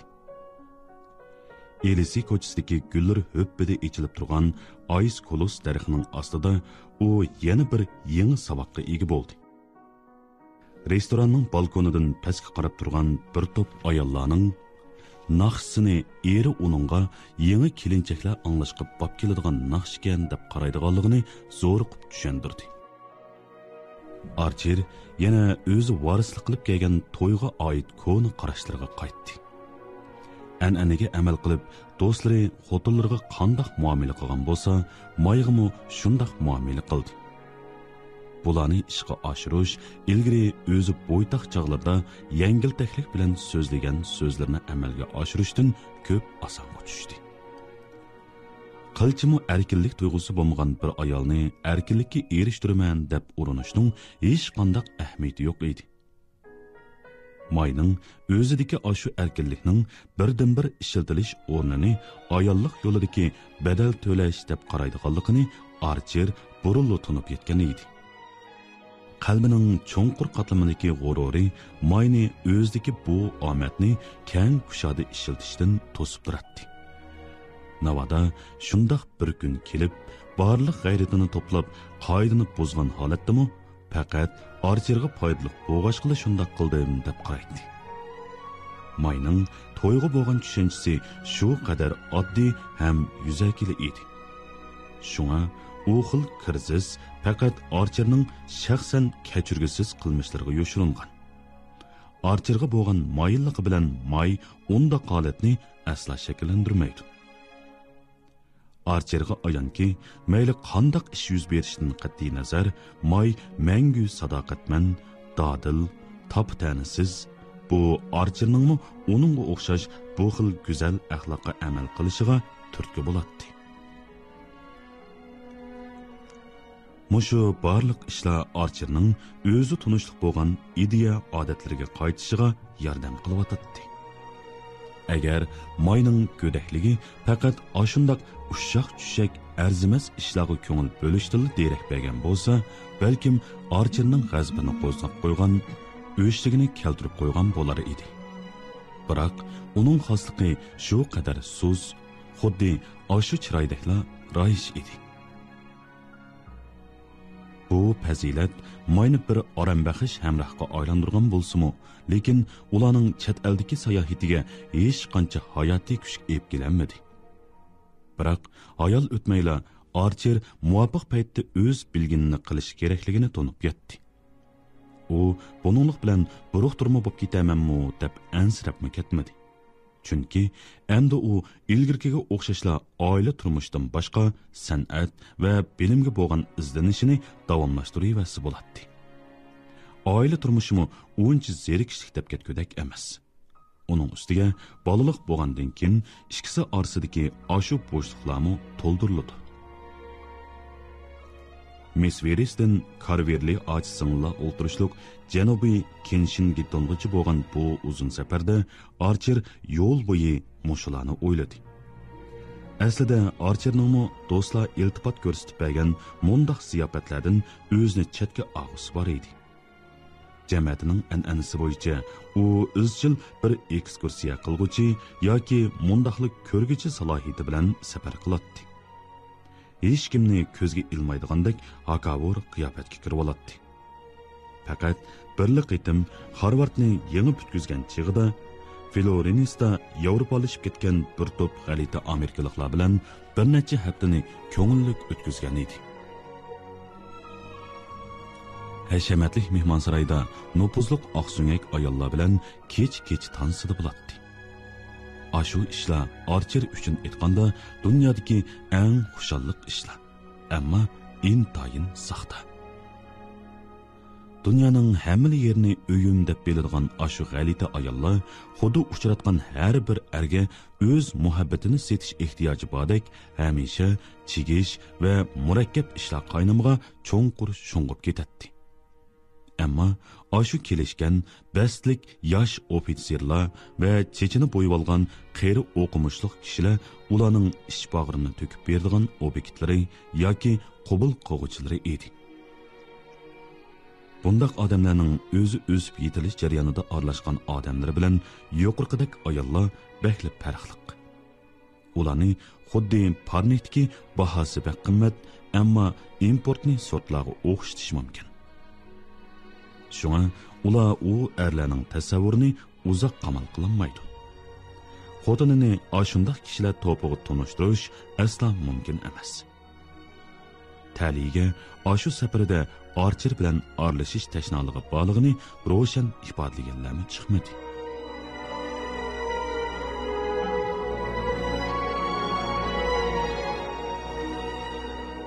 Londonga tushib uzoq o'tmay Archer Saint Osteli Gertsog'ini uchirtib qoldi.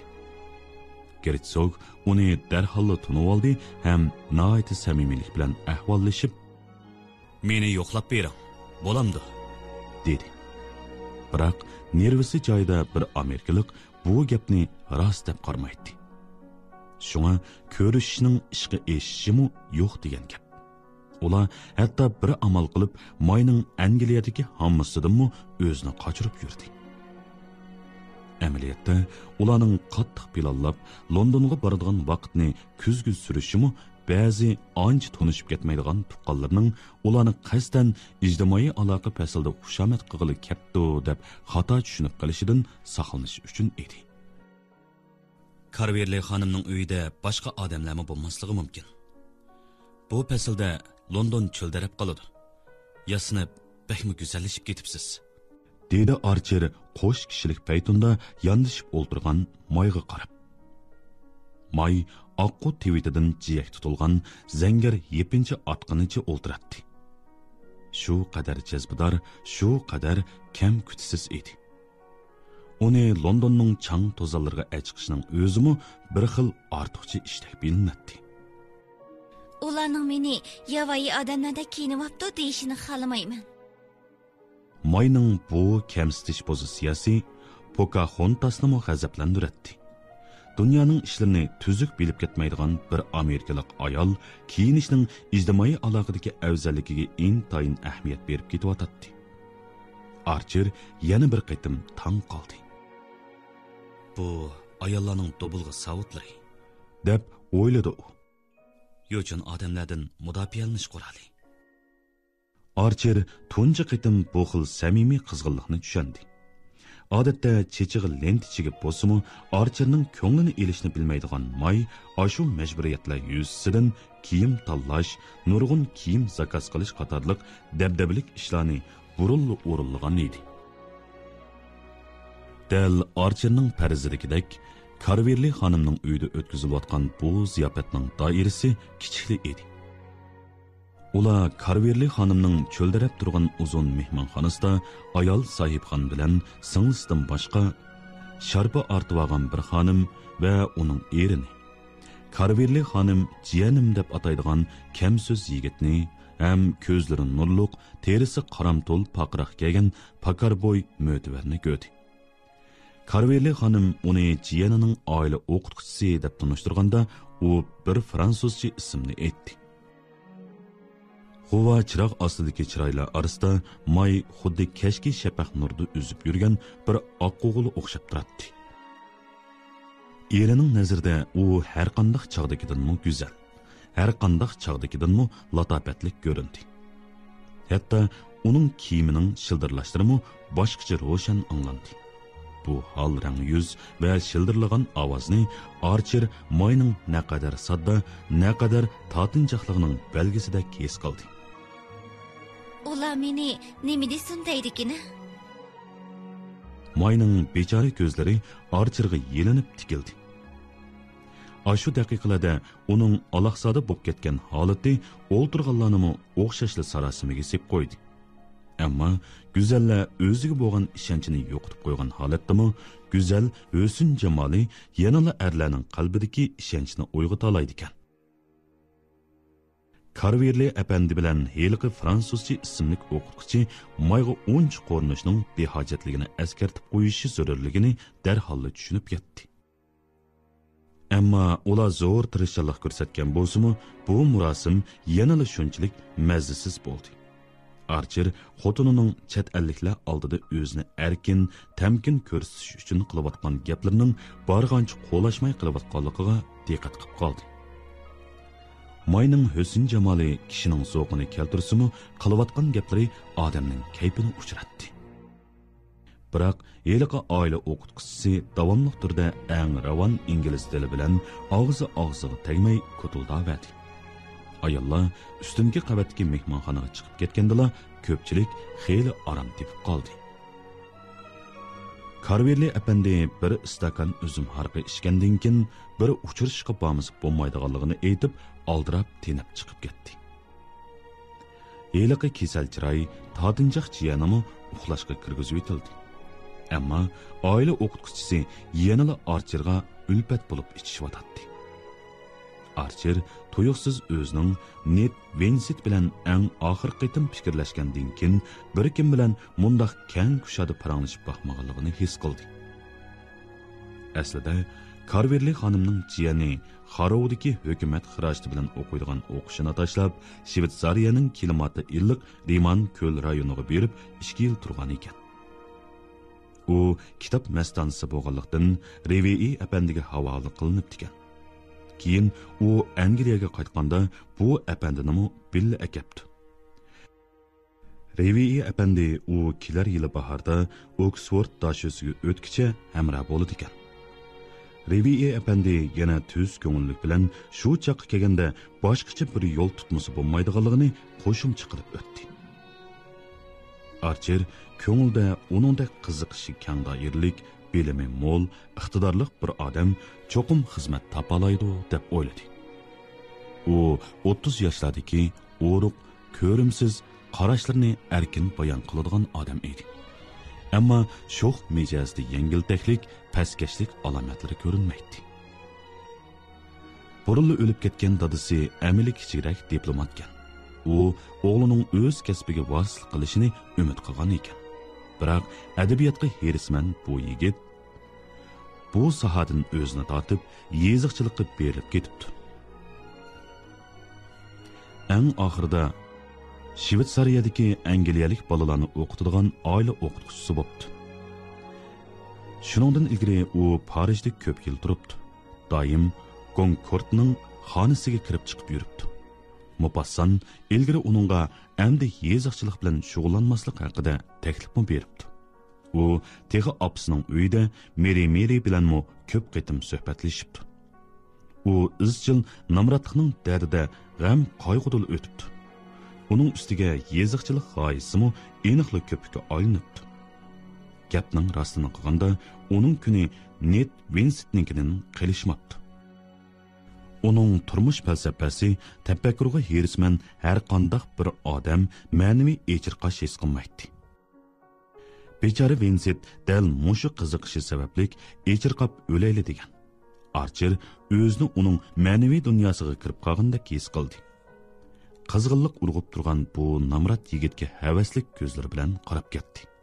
U shuncha namratlik ichidami naqadar boyashat yashagan, ha? Sizga mo ayon, apandi.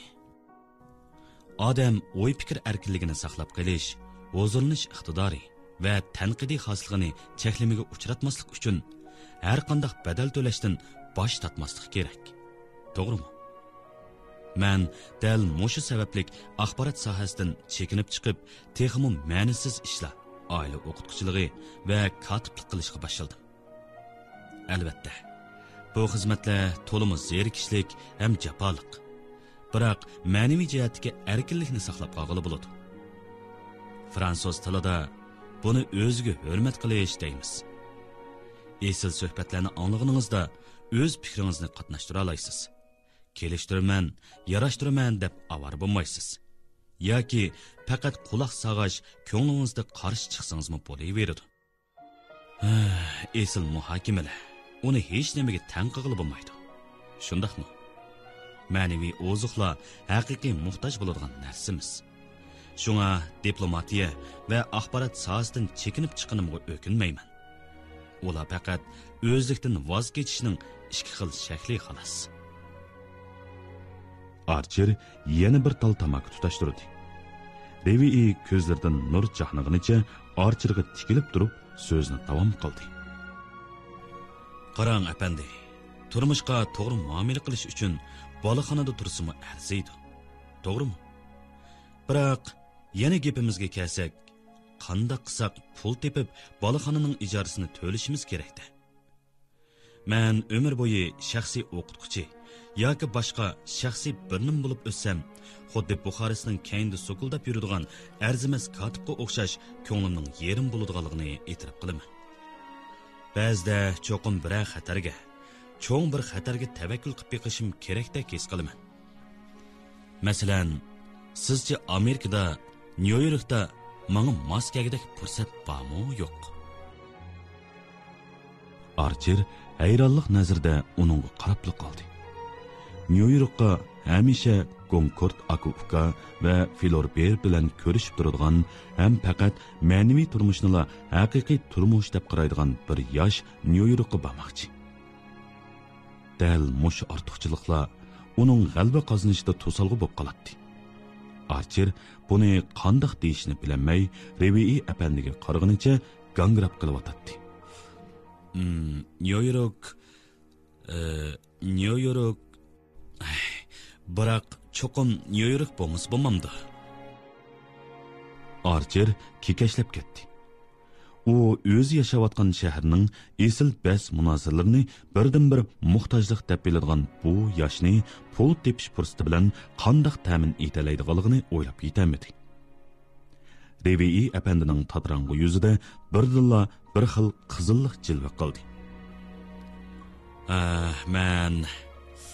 Meningcha u siz yashayotgan cho'ng shahar, u yerning ma'naviy turmushi texmi jonliqdi.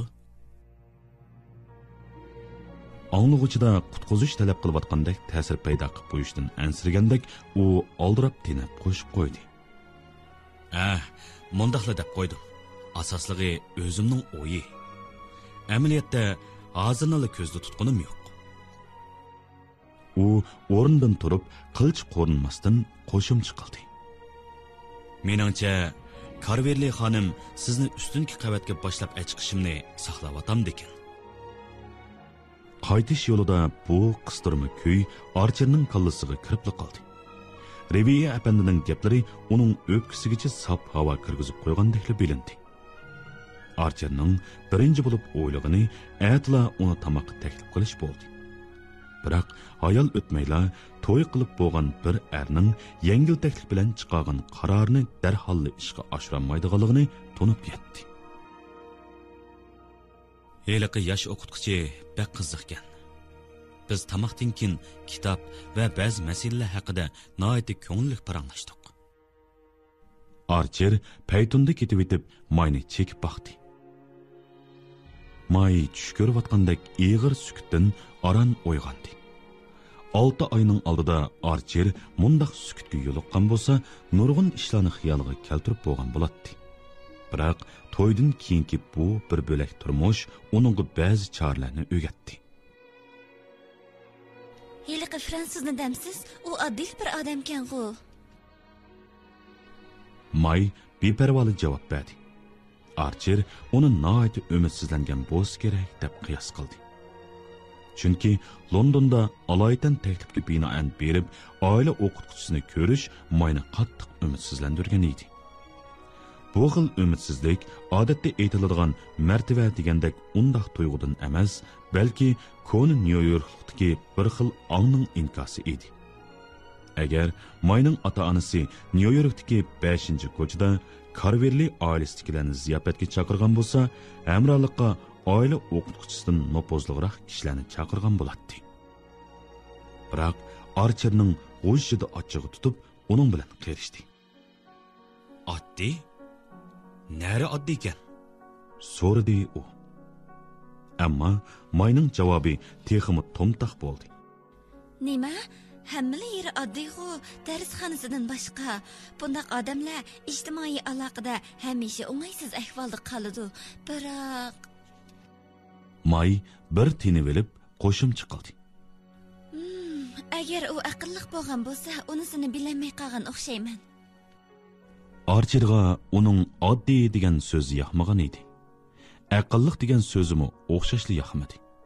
Biroq u Mayning vujudidagi o'zi bezor bo'ladigan ashundaq narsalarni yanama tafsiliy o'ylashdan qo'rqib qoldi.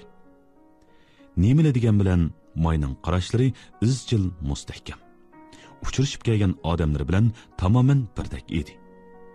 Archer ilgari bu qarashlarni bir xil muqarrarlik, ammo ancha muhim emas deb qaraydi. Toki necha oyning oldigacha u texi turmushga o'xshamaydigan nuqtadan qaraydigan yaxshi ayolni tonimagan edi. Erlar to'y qilsa, cho'qim yaxshi ayolni uchirdi ekan. Undaq bo'lsa, uni tamoq chaqirmayli qo'yay. Archer kulgunicha yakun chiqadi. May tushunamagandek hayron qiyofatda javob qaytardi. Karverli oilasining oila o'qituvchisini tamoqqa chaqirmoqchi edingiz? Ammo Karverli ochsinglar bilan bir kunda emas.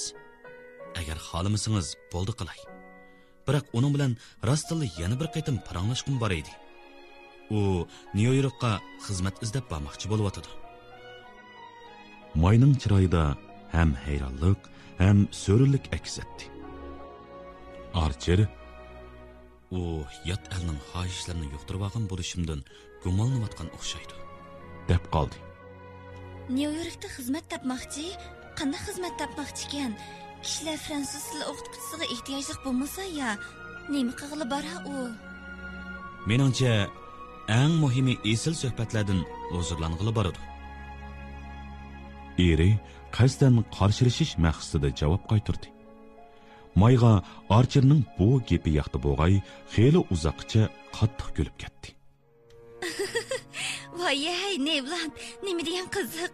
Bu bayli fransuz tilishib ketganlikmi qandaq? Qisqasini aytganda, Archerning Reviy apandini tamoqqa taklif qilish talabini May astoydil o'ylanib beqishni rad qildi. Archer bu ishning mushundaq oxirlashgandan-mu xushib qoldi. Bo'lmasa, tamoqdan keyingi suhbatda Nyu-Yorkdagi masalalarni eg'izga olmay o'ltirishmi tasga tushar edi. Archer o'ylagan siri Reviy apandini o'zi tunishliq Nyu-York jamiyatidagi har qanday bir ko'rinish bilan moslashtirolmadi. Ko'ngilni g'ash qiladigan bir tuyg'u uningga kelgusidagi nurg'un masalalarga mushundaq yuzilnishi kerakligini tunutdi. U Payton haqqini to'lagandan keyin Mayning uzun ko'nglikining etikiga agishib uyga kirib, kishini aram topqizdigan muni bir jumla gapdan tasalli izladi. To'y turmushining oldingi 6 oyi eng tasmasgili. Shuningdan keyin balkim bir-birimizning munguzlarimizmi uprab tuga, deb o'yladi u ko'nglida. Biroq çataq yeri Mayning ko'zi Archerning eng saqlab qolg'usiba munguzga qadalgan edi.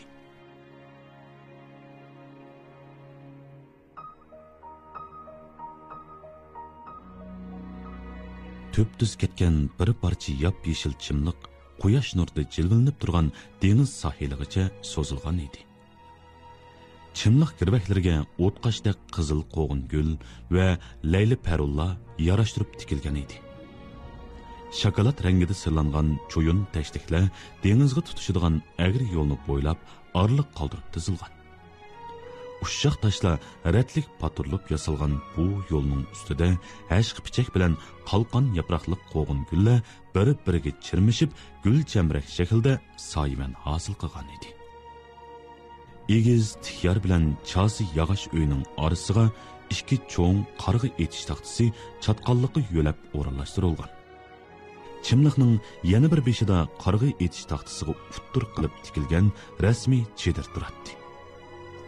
Uning atrofiga uzun o'rindiq va qo'rog'i qo'yiladigan o'rindiqlar o'rinlashtirilgan edi. Yazliq kiyim kiyishgan bir to'p ayollar bilan kulrang murosim kiyimi va egiz shilap kiygan mo'tvarlarning ba'zilari chimliqda o'ri turishadi. Ba'zilari uzun o'rindiqda o'ltirishgan edi. Chedirdan turib-turibla o'qya ko'tirgan zilva xinimdan biri chiqib keladi-da, oradagi bir qarg'i etish taxtasiga qaratib o'q uzatdi. Ko'gichilar paranglarni birdam to'xtatib, natijasining qandoq bo'lganligiga diqqatini ag'dirishadi. Newland Archer yog'och uyning balkonida turib, bu ko'rinishlarga qiziqib qaramoqda. Zangar ranglik yo'g'on ikki farfor tashdek parqiroq sirlangan pokiz palampayning ikki yenidagi sap seriq taglik ustiga birdan qo'yilgan edi. Her ikkili tashdakka bir xil popuklik yeşil o'simlik liqqida terilgan edi. Balkon ostiga takshi bir qo'r ko'k tugmugul, atrofiga zichchida qizil qo'g'in gul o'stirilgan edi. Archerning orqasidagi qo'sh qanotliq aynak ishiki tortilgan zig'ziqliq parda shamolda larzon yelpinganda aynakdek siliq pol onda sonda ko'rinib qoladi. Gullik raxtliq yegan bo'risi va pakar putliq yo'lanchiqlik o'rindiqlar pol ustini xuddi orollardek egilib turadi. Maxmal dasturxonliq shira tatliq turumlar tizilgan kumush qochlar bilan to'lgan edi. Newport o'qiya etish klubi 8-oylik musobaqasini hamisha Beaufort oilasiga o'rinlashtiradi. Taki bugunga qadar kaltak topdan boshqa hech qanday tanarkat turi tirkishalmagan o'qiya etish turi kishilarning cho'yli topga amroqlik qilishi tufaylidan asta shallanib ketmoqda edi. Biroq cho'yli top yanada qo'pol harakat deb qaralg'ashqa ijtimoiy aloqa so'rinlarga mos kelmaydi. O'qiya etish harakati puzur kiyimlarni va esil taxt ruhni namoyon qilish fursati hisoblang'ashqa helimu saqlanib kelmoqda edi. Archer bu tunuşluq manzillarga qiziqsinib qaramoqda. Uni hayron qoldirayotgani o'zining turmushga bo'lgan inkosida mushundaq uzil kesil o'zgarish bo'lgandan keyinmi turmushining yanada ko'n yo'lni bo'ylab ketayotgani edi. Newport uningga tunji qitim bu xil o'zgarishning darajasini aniq tanitdi. O'tgan yil qishda u moy bilan ashu yoysimon derizilik dahlizi pombi pasonidagi sarg'ush yeshil hujraga saramjallashgandan keyin g'amdan xalos bo'lib ketgandekla ishxonaga bog'langan doimliq kunlarni yangi boshdan o'tkazishga boshlagan edi. Kundalik faoliyatlarning asliga kelishi uni o'tmishdagi o'zi bilan chambarchas bog'lab turadi. Shuningdan keyin kishini xushal qiladigan yana bir qator ishlarni yuz berdi. Oldida mayning paytoniga kishining ko'zni qamashtirgudek kulrang otdan biri tanlandi. Arqadan mangulik turalg'uga ko'chib kirdi. Uningdan boshqa Archer oilasidagilarning noroziligi va gumonlanishlariga qaramay, yangi kutubxonasini o'z xohishi bo'yicha zo'r ijtihod bilan bezidi. Qora rangda bosma gul chiqarilgan qog'oz, Italiya ko'l rayoni pasonidagi kitob taxtisi, sap yo'lanchuklik o'rindiq va shiralar orzu qilganidek uslubda joylashtirildi.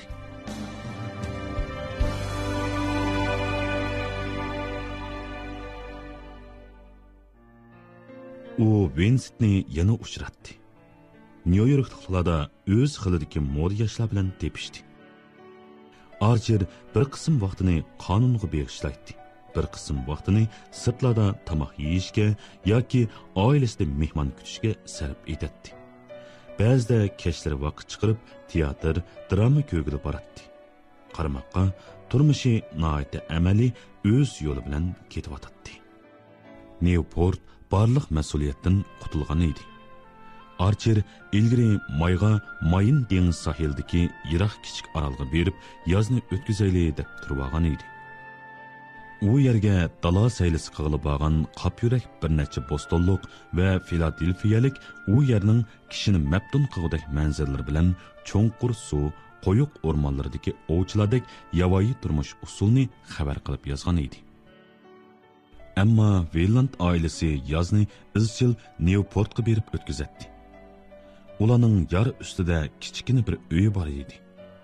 O'zi bilan Mayning ularga hamroh bo'lib bormasligiga kuyog'il bo'g'ichi tuzukroq bir sabab topolmadi. Dal Welland xonimning keskin eskartganidek, agar kiyishga sharoit yor bermasa, Parijda uncha avor bo'lib, ashu yozliq kiyimlarni sinishining Mayga nisbatan hech qanday zaruriyati yo'q edi. Mana mushuninga o'xshash qarashlarni og'dirishga Archer hozircha tex amal qilolmayotdi. Tomuzni o'tkazishdagi muncha aqlga muvofiq, muncha ko'ngillik usulga Archerning nima uchun xushyoqmagandek zo'rg'a ma'qul bo'layotganligini May tushunolmadi. May uningga "Bo'ytaq chig'ingizda Newportga izchil amraqdingizku" deb eskartdi. Bu amaliyot bo'lgan ekan, Archer cho'qim bu qitim o'zining u yerni ilgirkidan mubbah yoqtirib qoladiganligini jakarlash kerak. Chunki bu qitim ikkisi billa borudi-da. Ammo u Beaufort oilasining balkonida turib, chimliqdagi xushal-xuram kishilarga qaraganida ixtiyorsiz yuragi titrab, birdilla o'shini topdi. Men bu yerni zodil yoqtirmaydi ekanman. Bu Mayning xatoligi emas. Bechora xotin. Safar jarayonida ancha-muncha kelishamay qoldi degan holatdami, ammo May tunishliq muhitga qaytib kelgandan buyon ular obdan o'tib kelyotdi. Mayning o'zini umidsizlantirmaydiganligini Archer burunli paraz qilib yetgan. U haqiqatan to'g'ri paraz qilgan edi. Uning to'y qilishi bir muncha nishonsiz hissiyotga tavakkul qilishlardan boldirlib voz kechganda kishini behmut jalb qiladigan bir qizchaqqa yo'liqib qolganligidan bo'lgan edi. May inoqlikdan, muqimlikdan, do'stonlikdan, shundaqla bosh tatqilib bo'lmaydigan mas'uliyatdan derak beradi. Archer o'z tanlashini xato deyamaydi. Chunki uning kutganlarini May to'liq ado qilgan edi. U Nyu-Yorkdagi eng go'zal, eng olqishga sazovar qizning eriga aylanganidan xushal bo'ladi. Uning ustiga May yiqishliq ham keng qo'rsoq ayol. Archerning bu ortiqchiliklarga parvo qilmasligi mumkin emas. To'yning harpisidagi ashu qisqig'ini savdoliqiga kelsak, Archer hozir o'zini tutib olgan edi. Burilib voz kechgan, eng oxirgi bir qitimliq siniqim debli qaraydi. Kallasi sagak chaqlada o'zining Uraniska xonimni ammoqchi bo'lganlarini o'ylab qolsa, buning to'limi aqlga sig'maydigan ish bo'lganligini his qilib qoladi. Uraniska xonim faqat ashu bir bo'lak aslimi ichidagi eng azobliq, eng jonliq bir sifatida uning xotirasida saqlanib qoldi. Bu bir qapas o'ylanish va yakunlardan keyin uning qalbi aks sado yangrab turadigan uydaklar qup-quruq bo'lib qoldi. Beaufort oilasining chimliqida hayajonlanib, patparaq bo'lishib yurgan kishilar uningga xuddi o'ynayotgan bolalardek g'alati bilindi. U ko'nglikning shildirlagan ovozini angladi. Markiz Manson xonim hujurning yergacha echilgan derisidan larzan qadamlar bilan kirib keldi. U ilgirkiga o'xshashla noyat rangdor chakini yasnab olgan edi. Beshig'i kiyib olgan italiyachi chig' qalpoqning ustiga qatma-qat jigar rang gaz tor o'ralgan. Pil tishida o'yma naqsh chiqarib yasalgan dastakka o'rinlashtirilgan kichikina qora kunlik o'zidanmi cho'ng shilapining ustida to'limi kulkilik lapangshib turadi. Sevimlik Nevland, may ishkanlarning kepug'ninglarni uqmabdiman. Teq tönögün keldingiz shundaqmi? Xizmat, mas'uliyat tushinaman. Nurg'un erlarning hafta oxiridan boshqa vaqtda ayollarga amra bu yerga kelishiga cho'lis tegmaydi. Buni obdan bilaman. U beshini bir silkib qo'ydi. Ko'zlarini purishtirib, uningga qarag'anicha so'zni davom qildi. Biroq eliniga doim aytib kelganimdek, to'y qilish bir xil uzoq mazgillik badal to'lash. Archerning yurki xuddi ashu qitimqisiga o'xshashla tuyuqsiz g'alati bir tortishib, so'qishdan to'xtab qoldi. Ishning paqqida yepilishi uni bu dunyodan ayirayotgandek qildi. Ammo bu uzukchilik cho'qim to'limi qisqa bo'ldi. Chunki uning qo'liga hayol o'tmayla Midoraning savolga javob berayotgan ovoz kirdi. U savolni Archer asliga kelgandan keyin so'ragan edi albatta. Yo'q, bu yerda uzoq turmayman. Bilanik oilasilar bilan birga ularning Portsmouth'dagi ajoyib go'zal pinhon turalg'isiga bormoqchi. Beaufort bak yaxshi jumu. Bugun atiganda meni akagilar o'sha esil paytonini avatibdi. Shunga Reginaning bu bog'cha bazmasini bir ko'rib olishga muyassar bo'ldim-da. Biroq bugun kechdilar dala turmushini o'tkazgani manaman. Bilanik oilasi haqiqatan o'zgacha ish tutadi. Ular Portsmouthdan oddiy, ammo qadimiy dachini ijaraga olib, bir muncha vakillik kishilarni taklif qilibdi. Uning shilapiga ko'milib qolgan beshi ostog'ini tuvanga egildi. Yuzi sal qizardi. Gepi davomlashdi. Bu hatto doktor Argason Carver u yerda ishki dunyo faoliyatiga oid bir yurish yig'inga riyosatchilik qildi texi. U yig'inlar bu yerdagi an'anaviy ish pushig'ini chiqarish faoliyati bilan ro'shan silishtirma bo'ladi. Biroq men izchil mushundoq silishtirma ichida yashab keldim. Menga nisbatan eng yomoni zerikish, ma'nisizlik. Ellinga hamisha zerikib qilishdan ehtiyot qil deyman. Biroq u bechora bola qattiq tirkish kayfiyatidagi bir xil kunlarni beshidan kechiryotdi. Jahonning ishlariga chunqur o'chmanlik bilan qarayotdi. Meningcha, sizmi bilasiz, u Newportning barliq takliflarini rad qildi. Hatto momasi bilan birga turishni xohlamaydigan bo'lib qoldi. Men uni Blanik oilasilar bilan birga borayli deb gapga kirgizmadim. Odamning zodli ishongusi kelmaydi. U bir xil benormal kasallik oldida kun o'tkazib o'tdi. u mening gapimga kirgan bo'lsa, yaxshi bo'ladi. Eshikdagi ochiq chaqda, hamma ishlarga yana imkoniyat bor chaqda nemishqa tushib musobaqa ko'maymiz. Anglashimcha, maymu mohirlarning biri ekan-ku. Beaufort chimliqni kesib o'tib, dal ularga qarab kelyotdi. Bastlik, kelangsiz badani Londoncha uzun murosim kiyimining ichiga solinib qolgan. Yaqisiga o'zi o'stirgan katarang gulidan bir talni qistirib olgan edi. Archerning uni ko'miginiga 2-3 oy chibib qolgan edi. Shunga uning turqidagi o'zgarishlarga qarab hayron qoldi. Yozning pijg'irim oktobida uning yuzlari bak qizirib ketgan, ishib qolgandekmi qiladi. Agar ashu tüptüz kangri mürüsü bo'lmagan bo'lsa, yo'l minishi tamoqni ziyoda jih yavagan yoki ziyoda qelin kiyinvagan qerib bo'vayg'ili o'xshab qolgan bo'ladi.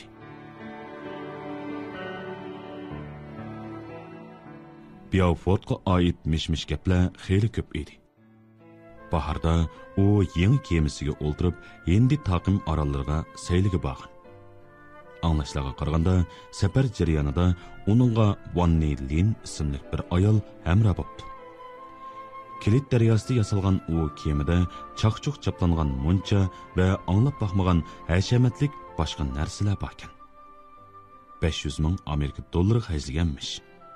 Qaytib kelganda xotiniga kechirib etishini so'rab, sovg'a qilgan zibu zinnat buyumimi xallarning tartiq buyumlaridekla tangdoshsiz esilmish.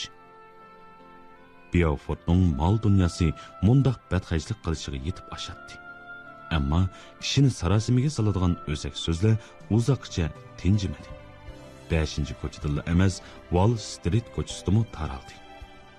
Biri uni temir yo'l qurilishiga mablag' silib ziyon tatibdi desa, yana ba'zilar u heli safarda oshko'zlikda chekiga yetgan bir ayolga qo'yilib, qoqsanam bo'pti deyishdi.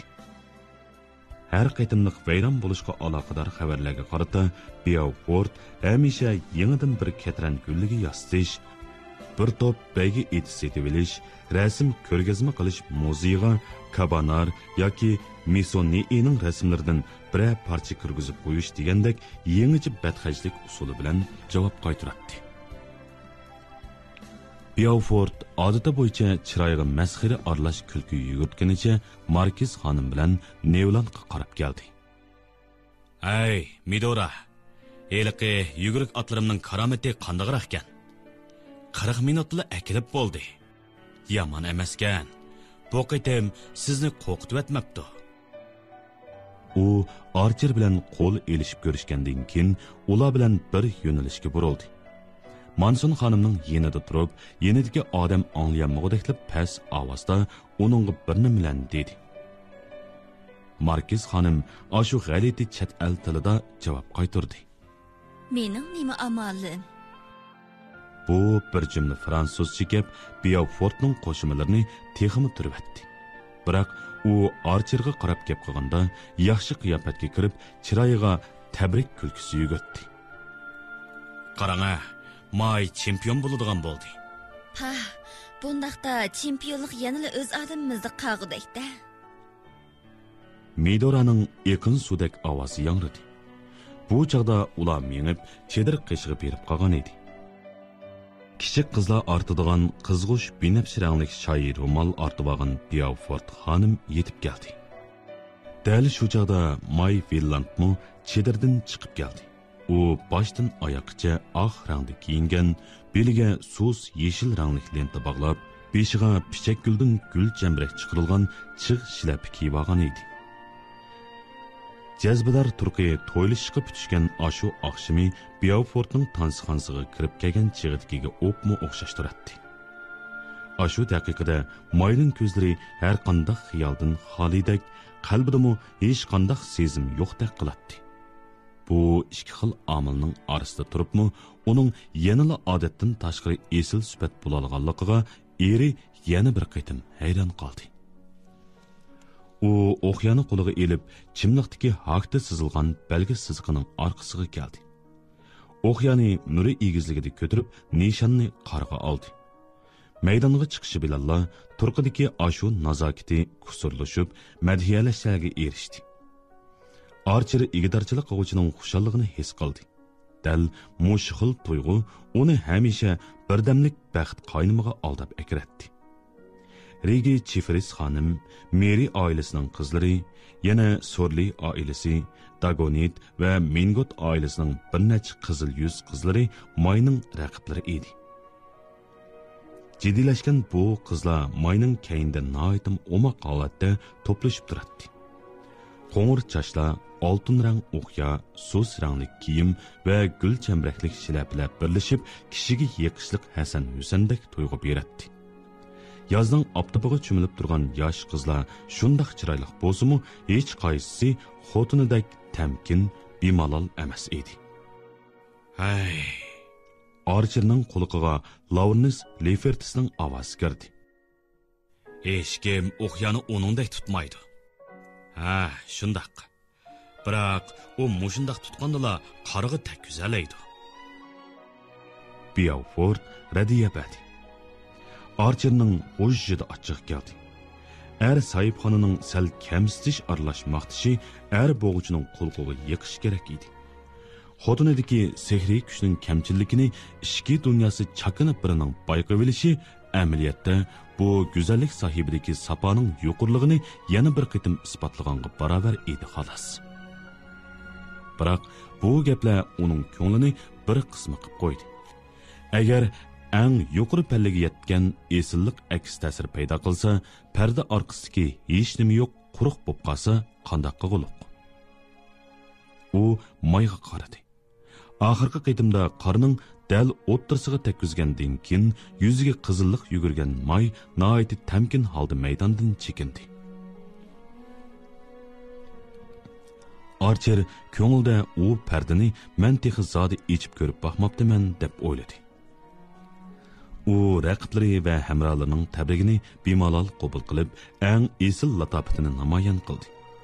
Hech kim uning g'alabasiga hasad qilmaydi. Chunki u uturgan holatdami yanada mushundaq tamkin turdigandek tuyg'u beradi. Ammo ko'zlari erining ko'zlari bilan uchrashganda, erining xushal chiroy ifodasi uni behli xush qilibdi. Veland xonimning nafs yasalgan heliqi paytoni ularni kutib atadi. Ular taraf-tarafga ketayotgan paytullarni aralab o'tib maydondan chiqdi. May chulvurini tutdi. Archer uning yenida o'ltiradi. Tushdan keyingi quyosh yanada go'zal chimliq va chatqalliqda qoldi. Sayvini qatlandigan 4 jaqliq paytulla, abjil oddiy paytulla, sayvinini elevatkili bo'ladigan qo'sh o'rindiq paytulla, ham 2 kishilik robro o'ltirdigan paytulla ishkirat bo'lib, Belio ko'chasida o'tishib turmoqda. Paytulla puzur kiyingan xonimlarni, mo'tivarlarni to'shmoqda. Ularning ba'zilari Beaufortning bog'cha o'ltirishidan yanganlar. Ba'zilari dengiz sahildagi saylisini tugutib, uyiga qaytganlar edi. Momamni ko'rib kelaylik-chi. May to'satdan bu taklifni berdi. Mukofotga erishganligimni uningga o'z og'zim bilan aytqim kelyotdi. Tamoq vaqtig'imi xeyli bor ekan. Archer beshini langishitib qo'shildi. May paytunni burab Naraganset ko'chasini bo'ylab, Spring ko'chasini kesib o'tib, yana yiroqdagi engizliqqa qarab yurib ketdi. Bu bir hech kim surishti qilmaydigan joy edi.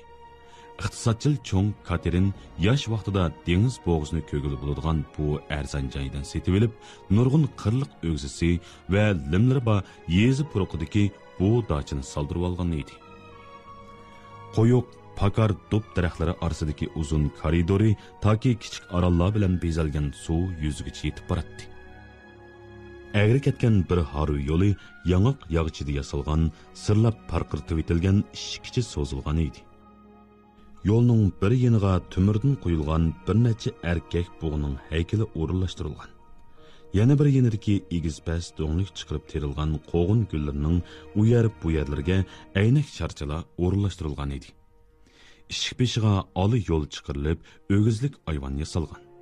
Yo'ltuz nusxasi tushirilgan pol ishikdan kirgandagi tar dahlizga bir yo'l oq, bir yo'l qora rangli qilib yeyitilgan edi. Zaldagi 4 eg'iz kichikroq chasi uyning to'rislariga qalin mo'yliq qog'oz chaplangan hamda barliq rasm italiyalik bir rassomga sizdirilgan edi. Samrib ketgandan keyin Mingut xonim mushu uylarning orasidagi birini o'ziga hujra qilib oldi. Uning yenidagisi ko'p vaqtni o'tkazadigan uyi edi. Yo'g'on echiqliq turadigan eshik bilan derizning orasiga qo'yilgan yo'lanchiklik o'rindiqda u hamisha o'zini palma yo'pirmog'idan yasalgan yalpig'ichda yalpib o'ltiradi. Yalpigandagi shamol o'rindiq yo'lanchikiga tutilgan chuchilarni ancha muncha lapangishtalaydi. Cho'ng Katerinning aralashishi bilan Archerning to'yi oldiga surildi. Shunga u o'zini noyatda baxtli his qilib qizg'in muomalada bo'ladi. Archerning qarshilik quvsiz muhabbat tufayli taqatsiz bo'lib qolganligiga ishonadi. Shu sababli u hissiyotchanlarga qiziqish sifati bilan xuddi sheriklardek uningga yaqinchilik qilib, ko'z qisib, ishorat xarakteridagi chaqchaqlarni qiladi. Taliga may bulaga ancha eran qilib ketmaydi. Musobaqada erishgan ashu o'qiya shakldagi olmos ko'zlik bulabga mayning maydasida julalnib turadi. May uni jo'shqinligiga urg'ib turgan holda ko'zatgach, yoshlik davrlarida oltin kumushlarda zinnatlangan bir tal bulabqaga qanoat qiladiganligini, Beaufortning ishni haqiqatan qamlashtirib qolganligini qo'shib qo'ydi. Bu haqiqatan oilanglarning tavargi bo'p qag'dak juma qo'za. Dedi Mumay xirildab kulib. Uni cho'qim cho'ng qizingga qoldirg'in. U Mayning oppoq bilaklarini chimdig'ash, uning qizirib ketganligiga diqqat qildi. Vay, yuzing qizirib ketgudek nima dedim men? Qiz tug'may, o'g'illi tug'anding ya. Qarang, yuzi teximi qizirib ketdi. Nima? Bunimi degili bo'lmamda? Archer qaqoqlab kuldi. Maymu uningga agishib kulib, ko'zlari qizirib ketdi. Xo'sh, endi bu qitimqi yig'ilishning gaplarini qilib umig'im. Midora degan galvonning eg'izdan biror eg'iz rost gap anglay olishim mumkin emas. Dedi Mumay orqadan. Buni anglagan May o'llik oldi. Midora hammamni da'vatamsiz, u Pursimutga ketgan emasmidi? Dedi. Shundoq, biroq u oldida bu yerga 50 ni og'ili ketdikan. Dedi u eg'ir besiqlik bilan. Haras, texi uxmaysizlar deyman. 50 ning qishimga kelganiga bir kun bo'ldi. Bu yerda yozni o'tkazmaslik bakli ahmoqonalik. Biroq yoshlar bilan gap talashmag'inimga 50 yil bo'ldi. 50! U qeyriliq chiqib turgan ovozi bilan tovlag'ash lampaning u tarafidagi o'tliqqa bo'yindab qarab qo'ydi. Sada chiqmagandan keyin Mingut Mumay qo'lidagi hasida parqiroq polg'ut taqatsizlik bilan urushga boshladi. Shalg'ut ayol xizmatkor ovoz chiqishi bilan tang yetib kelib, Ellin xonimning chig'ir yo'lini bo'ylab dengiz bo'yiga ketganligini uy egasiga ma'lum qildi. Mingut Mumay Archerga burildi. Yaxshi navram bo'lib, uni tezroq tepib kelginchu. Bu chiroyli xonim yig'ilishning ujur-bujurlarigacha menga so'zlab bersin. Dedi Mingut Mumay. Archer Oraniska xonim bilan oxirgi qitim ko'rishgandan buyanqi 1,5 yil mobaynida kishilarning bu ismni tilga olganliklarini doim anglab keldi. Hatto uning bu mezgildagi turmushda yuz bergan asosli ishlarni bilib turdi. Uning o'tgan yili yozda Newportda turganligini ham ijtimoiy aloqa so'rovlariga ko'p borganligini, biroq ko'z kirishi bilan Beaufort ming tasdiqda o'qishib bergan ko'ngildagidek turalg'usini tuyuqsiz ijaraga berib etib, Washingtonda o'ltiraqlashishni qaror qilganligini bildi. Qishda Archer yana uning danqi chiqqanligini angladi. Archer u hikoyani noit tamkinlik bilan angladi. Uning taqdirqi, so'z harakati, ko'z qarashlari, do'st tutishiga oid har xil bir-biriga zid xabarlarni xuddi o'lib ketgan birining aslimisini anglayotgandekla anglagan edi. Mushu qitimqi o'qiya etish musobaqasida Medoraning eg'izdan uning ismini anglagandala Ellin Oraniskani yana tirik odamga aylangandek his qildi. Markiz xonimning eg'ir tilini chaynab turib degan gaplari uning o't yelinjab turgan chaqqang'ini mehmonxona uyidagi simoni va odamsiz timtas yo'lda uyga qaytib ketayotgan Paytun chaqining ovozini eslatdi. Archer ilgari o'qigan bir hikoyani esga oldi. Dengiz sohiliga tutishadigan chig'ir yo'l qo'rovdagi to'pilikni bo'ylab suv bo'yig'icha so'zilgan. Yo'l bo'ylarida majnuntalla soya tashlab turadi. Archer majnuntalla orasidan chaqnagan haq tosh qiyani, qiyodagi qordek oppoq oqartilgan munarni ham qolgan umrini oliyjanobliq va salofat bilan o'tkazayotgan Ida Levisning kichikina uyini g'ilpol ko'rdi. Mash'alning nerisida tap-takshi suv yuzi va o'shga orlig'i tiklab qo'ygan ko'rimsiz turqun turadi. Dengiz sohilining shimolga so'zilgan tarafi o'chida pakar kauchuk daraxtlari o'sgan, jimirlab turgan Prodentis orli edi. Uning nerisida Konan Nikot dengiz sohili kashki shapaqda g'uva so'zilib yotadi. Yap-yeshil majnuntalla o'rab turgan chig'ir yo'lga ulab, inchki yog'ochlardan yasalgan mudofaa to'smasi shipanggacha so'zilgan edi. Shipangda bir ayol reshatkani tutqunicha sohilga dumbisini qilib qiypash turadi. Archer uni ko'rib, qadamini to'xtatdi. To'satdan tushidan uyg'ongandek bo'ldi. Burunqi aslimalari faqatli bir tush. Reallikdagisi to'plikning ustidagi heliq uyda uni kutayotgan ishlar. Veland xonimning Paytuni darvoza sirtidagi 50 pisimon yo'lni bo'ylab yenishlab cho'rkilaydi. May o'rib odatni buzib, tuvan tarafda o'ltiradi. Chunki yoshirin umid o'zliga husn qo'shadi. Belliyo ko'chasining u beshidagi Veland dachisida Veland apandi burunli murosim kiyimini kiyib, qo'lida yanchuq soyitini tutqunicha mehmonxonasida chiroyi tutilgan ham bo'lgan holda uyoq bu yoqqa mengib turadi. Chunki bu oila kishilarga soat nechada nima ish qilish kerakligi mangu noiti aniq. Men nima odam? Kuyov. O'yladi Archer. To'smaning u beshidagi odamning simosi qimirlabmi qo'ymadi. Archer to'plikda xeyli uzoq turib, dengizda kelib ketayotgan paraxotlarga, katerlarga, beliqchilar kemalarga va ko'mir to'shiydigan shavqulliq qop-qora chatma kemalar qoldirayotgan qatma-qat to'lqinlarga qadilib qaradi. Shipangdagi ayolmo mushu ko'rinishlarga mabtum bo'lib ketgandek qiladi. Ford odam qo'rqi yiroqda g'uva ko'zga tashlanib turadi. To'g'risiga uzrab ketgan kashki shapaq parchalanib tuman ming o't yalqiniga aylangan edi. Aqtash qiyosi bilan dengiz sohili orasidan o'tib ketayotgan taq machitliq kemining yelkini bu yalqinlarning nurida qizirib ketgan edi. Archer bu manzarga qarag'ach, sho'rlandda ko'rgan ashu ko'rinishni esiga oldi. Ida Detsining yipak lentisini Montago leviga apadi. Ammo u Montagoning bu uyda borligini bilmaydi. U uxmadi. Kelishimni o'ylamadi. Agar u mening orqamda turgan bo'lsa, men bilar bo'g'idimmi? U bu xiyollarni qilib etib, to'satdan o'ziga pichirladi. Agar yelkanli kema Haqtash qiyosining ustidagi ashu chiroqdan o'tib ketguncha, u yana orqasiga burilmasa, darhol ketaman. Kema yanğan taşqınğa əgişib manğınıca Haqtash qiyasından ötüb Ida Levis'nin kichik uyini to'sib oldi. Chiroq esilgan munardanmı o'tib ketdi. Archer kemining quyruqi bilan oroldagi eng oxirgi bir parcha xodotash orasida vilildab turgan keng suv yuzi ko'ringanga qadar kutdi. Shipangdagi sima yanala qimir qilmay turadi. Archer burilib tog' tarafga qarab yurib ketdi. Kesh kirgan chaq. Ular qaytmoqchi bo'lib Paytunga chiqdi. Bakmo afsus, elini topamabsiz. Aslida uning bilan ko'rishkim bor edi. Dedi May ketib etib. Balkim uning uchun baribirdi. U bek o'zgarib ketibdi.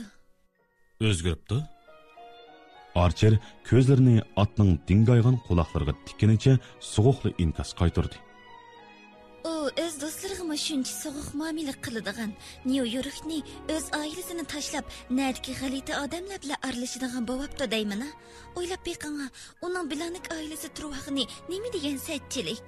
U Medora hammam kishini bezar qiladigan odamga tegib, ziyon tortib qolmasin deyman deganni bahona qilyapti.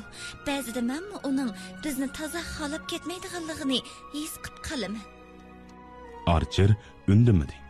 Mayning so'zi yana davomlashdi. Uning ishlariga zada aqlim yetmaydi. Bundaq yurganidan eri bilan o'tkini yaxshiroq bo'g'iydi. Uning ovozidan sal qo'pollig'i chiqib turadi. Bundaq ahangni uning ashu ochiq yo'ruq, sabiy ovozlari ichidan zada anglab baxmagan Archer achchiq kulvatdi. ilgari mundaq tosh yurakligingizni bilmabdikanman. Tosh yurak? Shundaq. Ziyonga uchirg'uchining azobdan to'lg'inishini ko'zitish sahib jamallarning eng qiziqadigan o'yini bo'lsa kerak. Lekin shularmi odamni xushal yuridi deb qaramaydigandu. Undaqda uning chetalga yotliq bo'g'ini tazimi azobli bir ish bo'pti. Dedi May. Uning salmoq intonatsiyasi ba'ayni Belland xonimning eriga taqobil turgandagi g'alati mijozning o'zli edi. Archer o'zining asta-asta g'araz uqmaydigan erlar qatoriga ittirilib kirgizib etilganligini his qildi.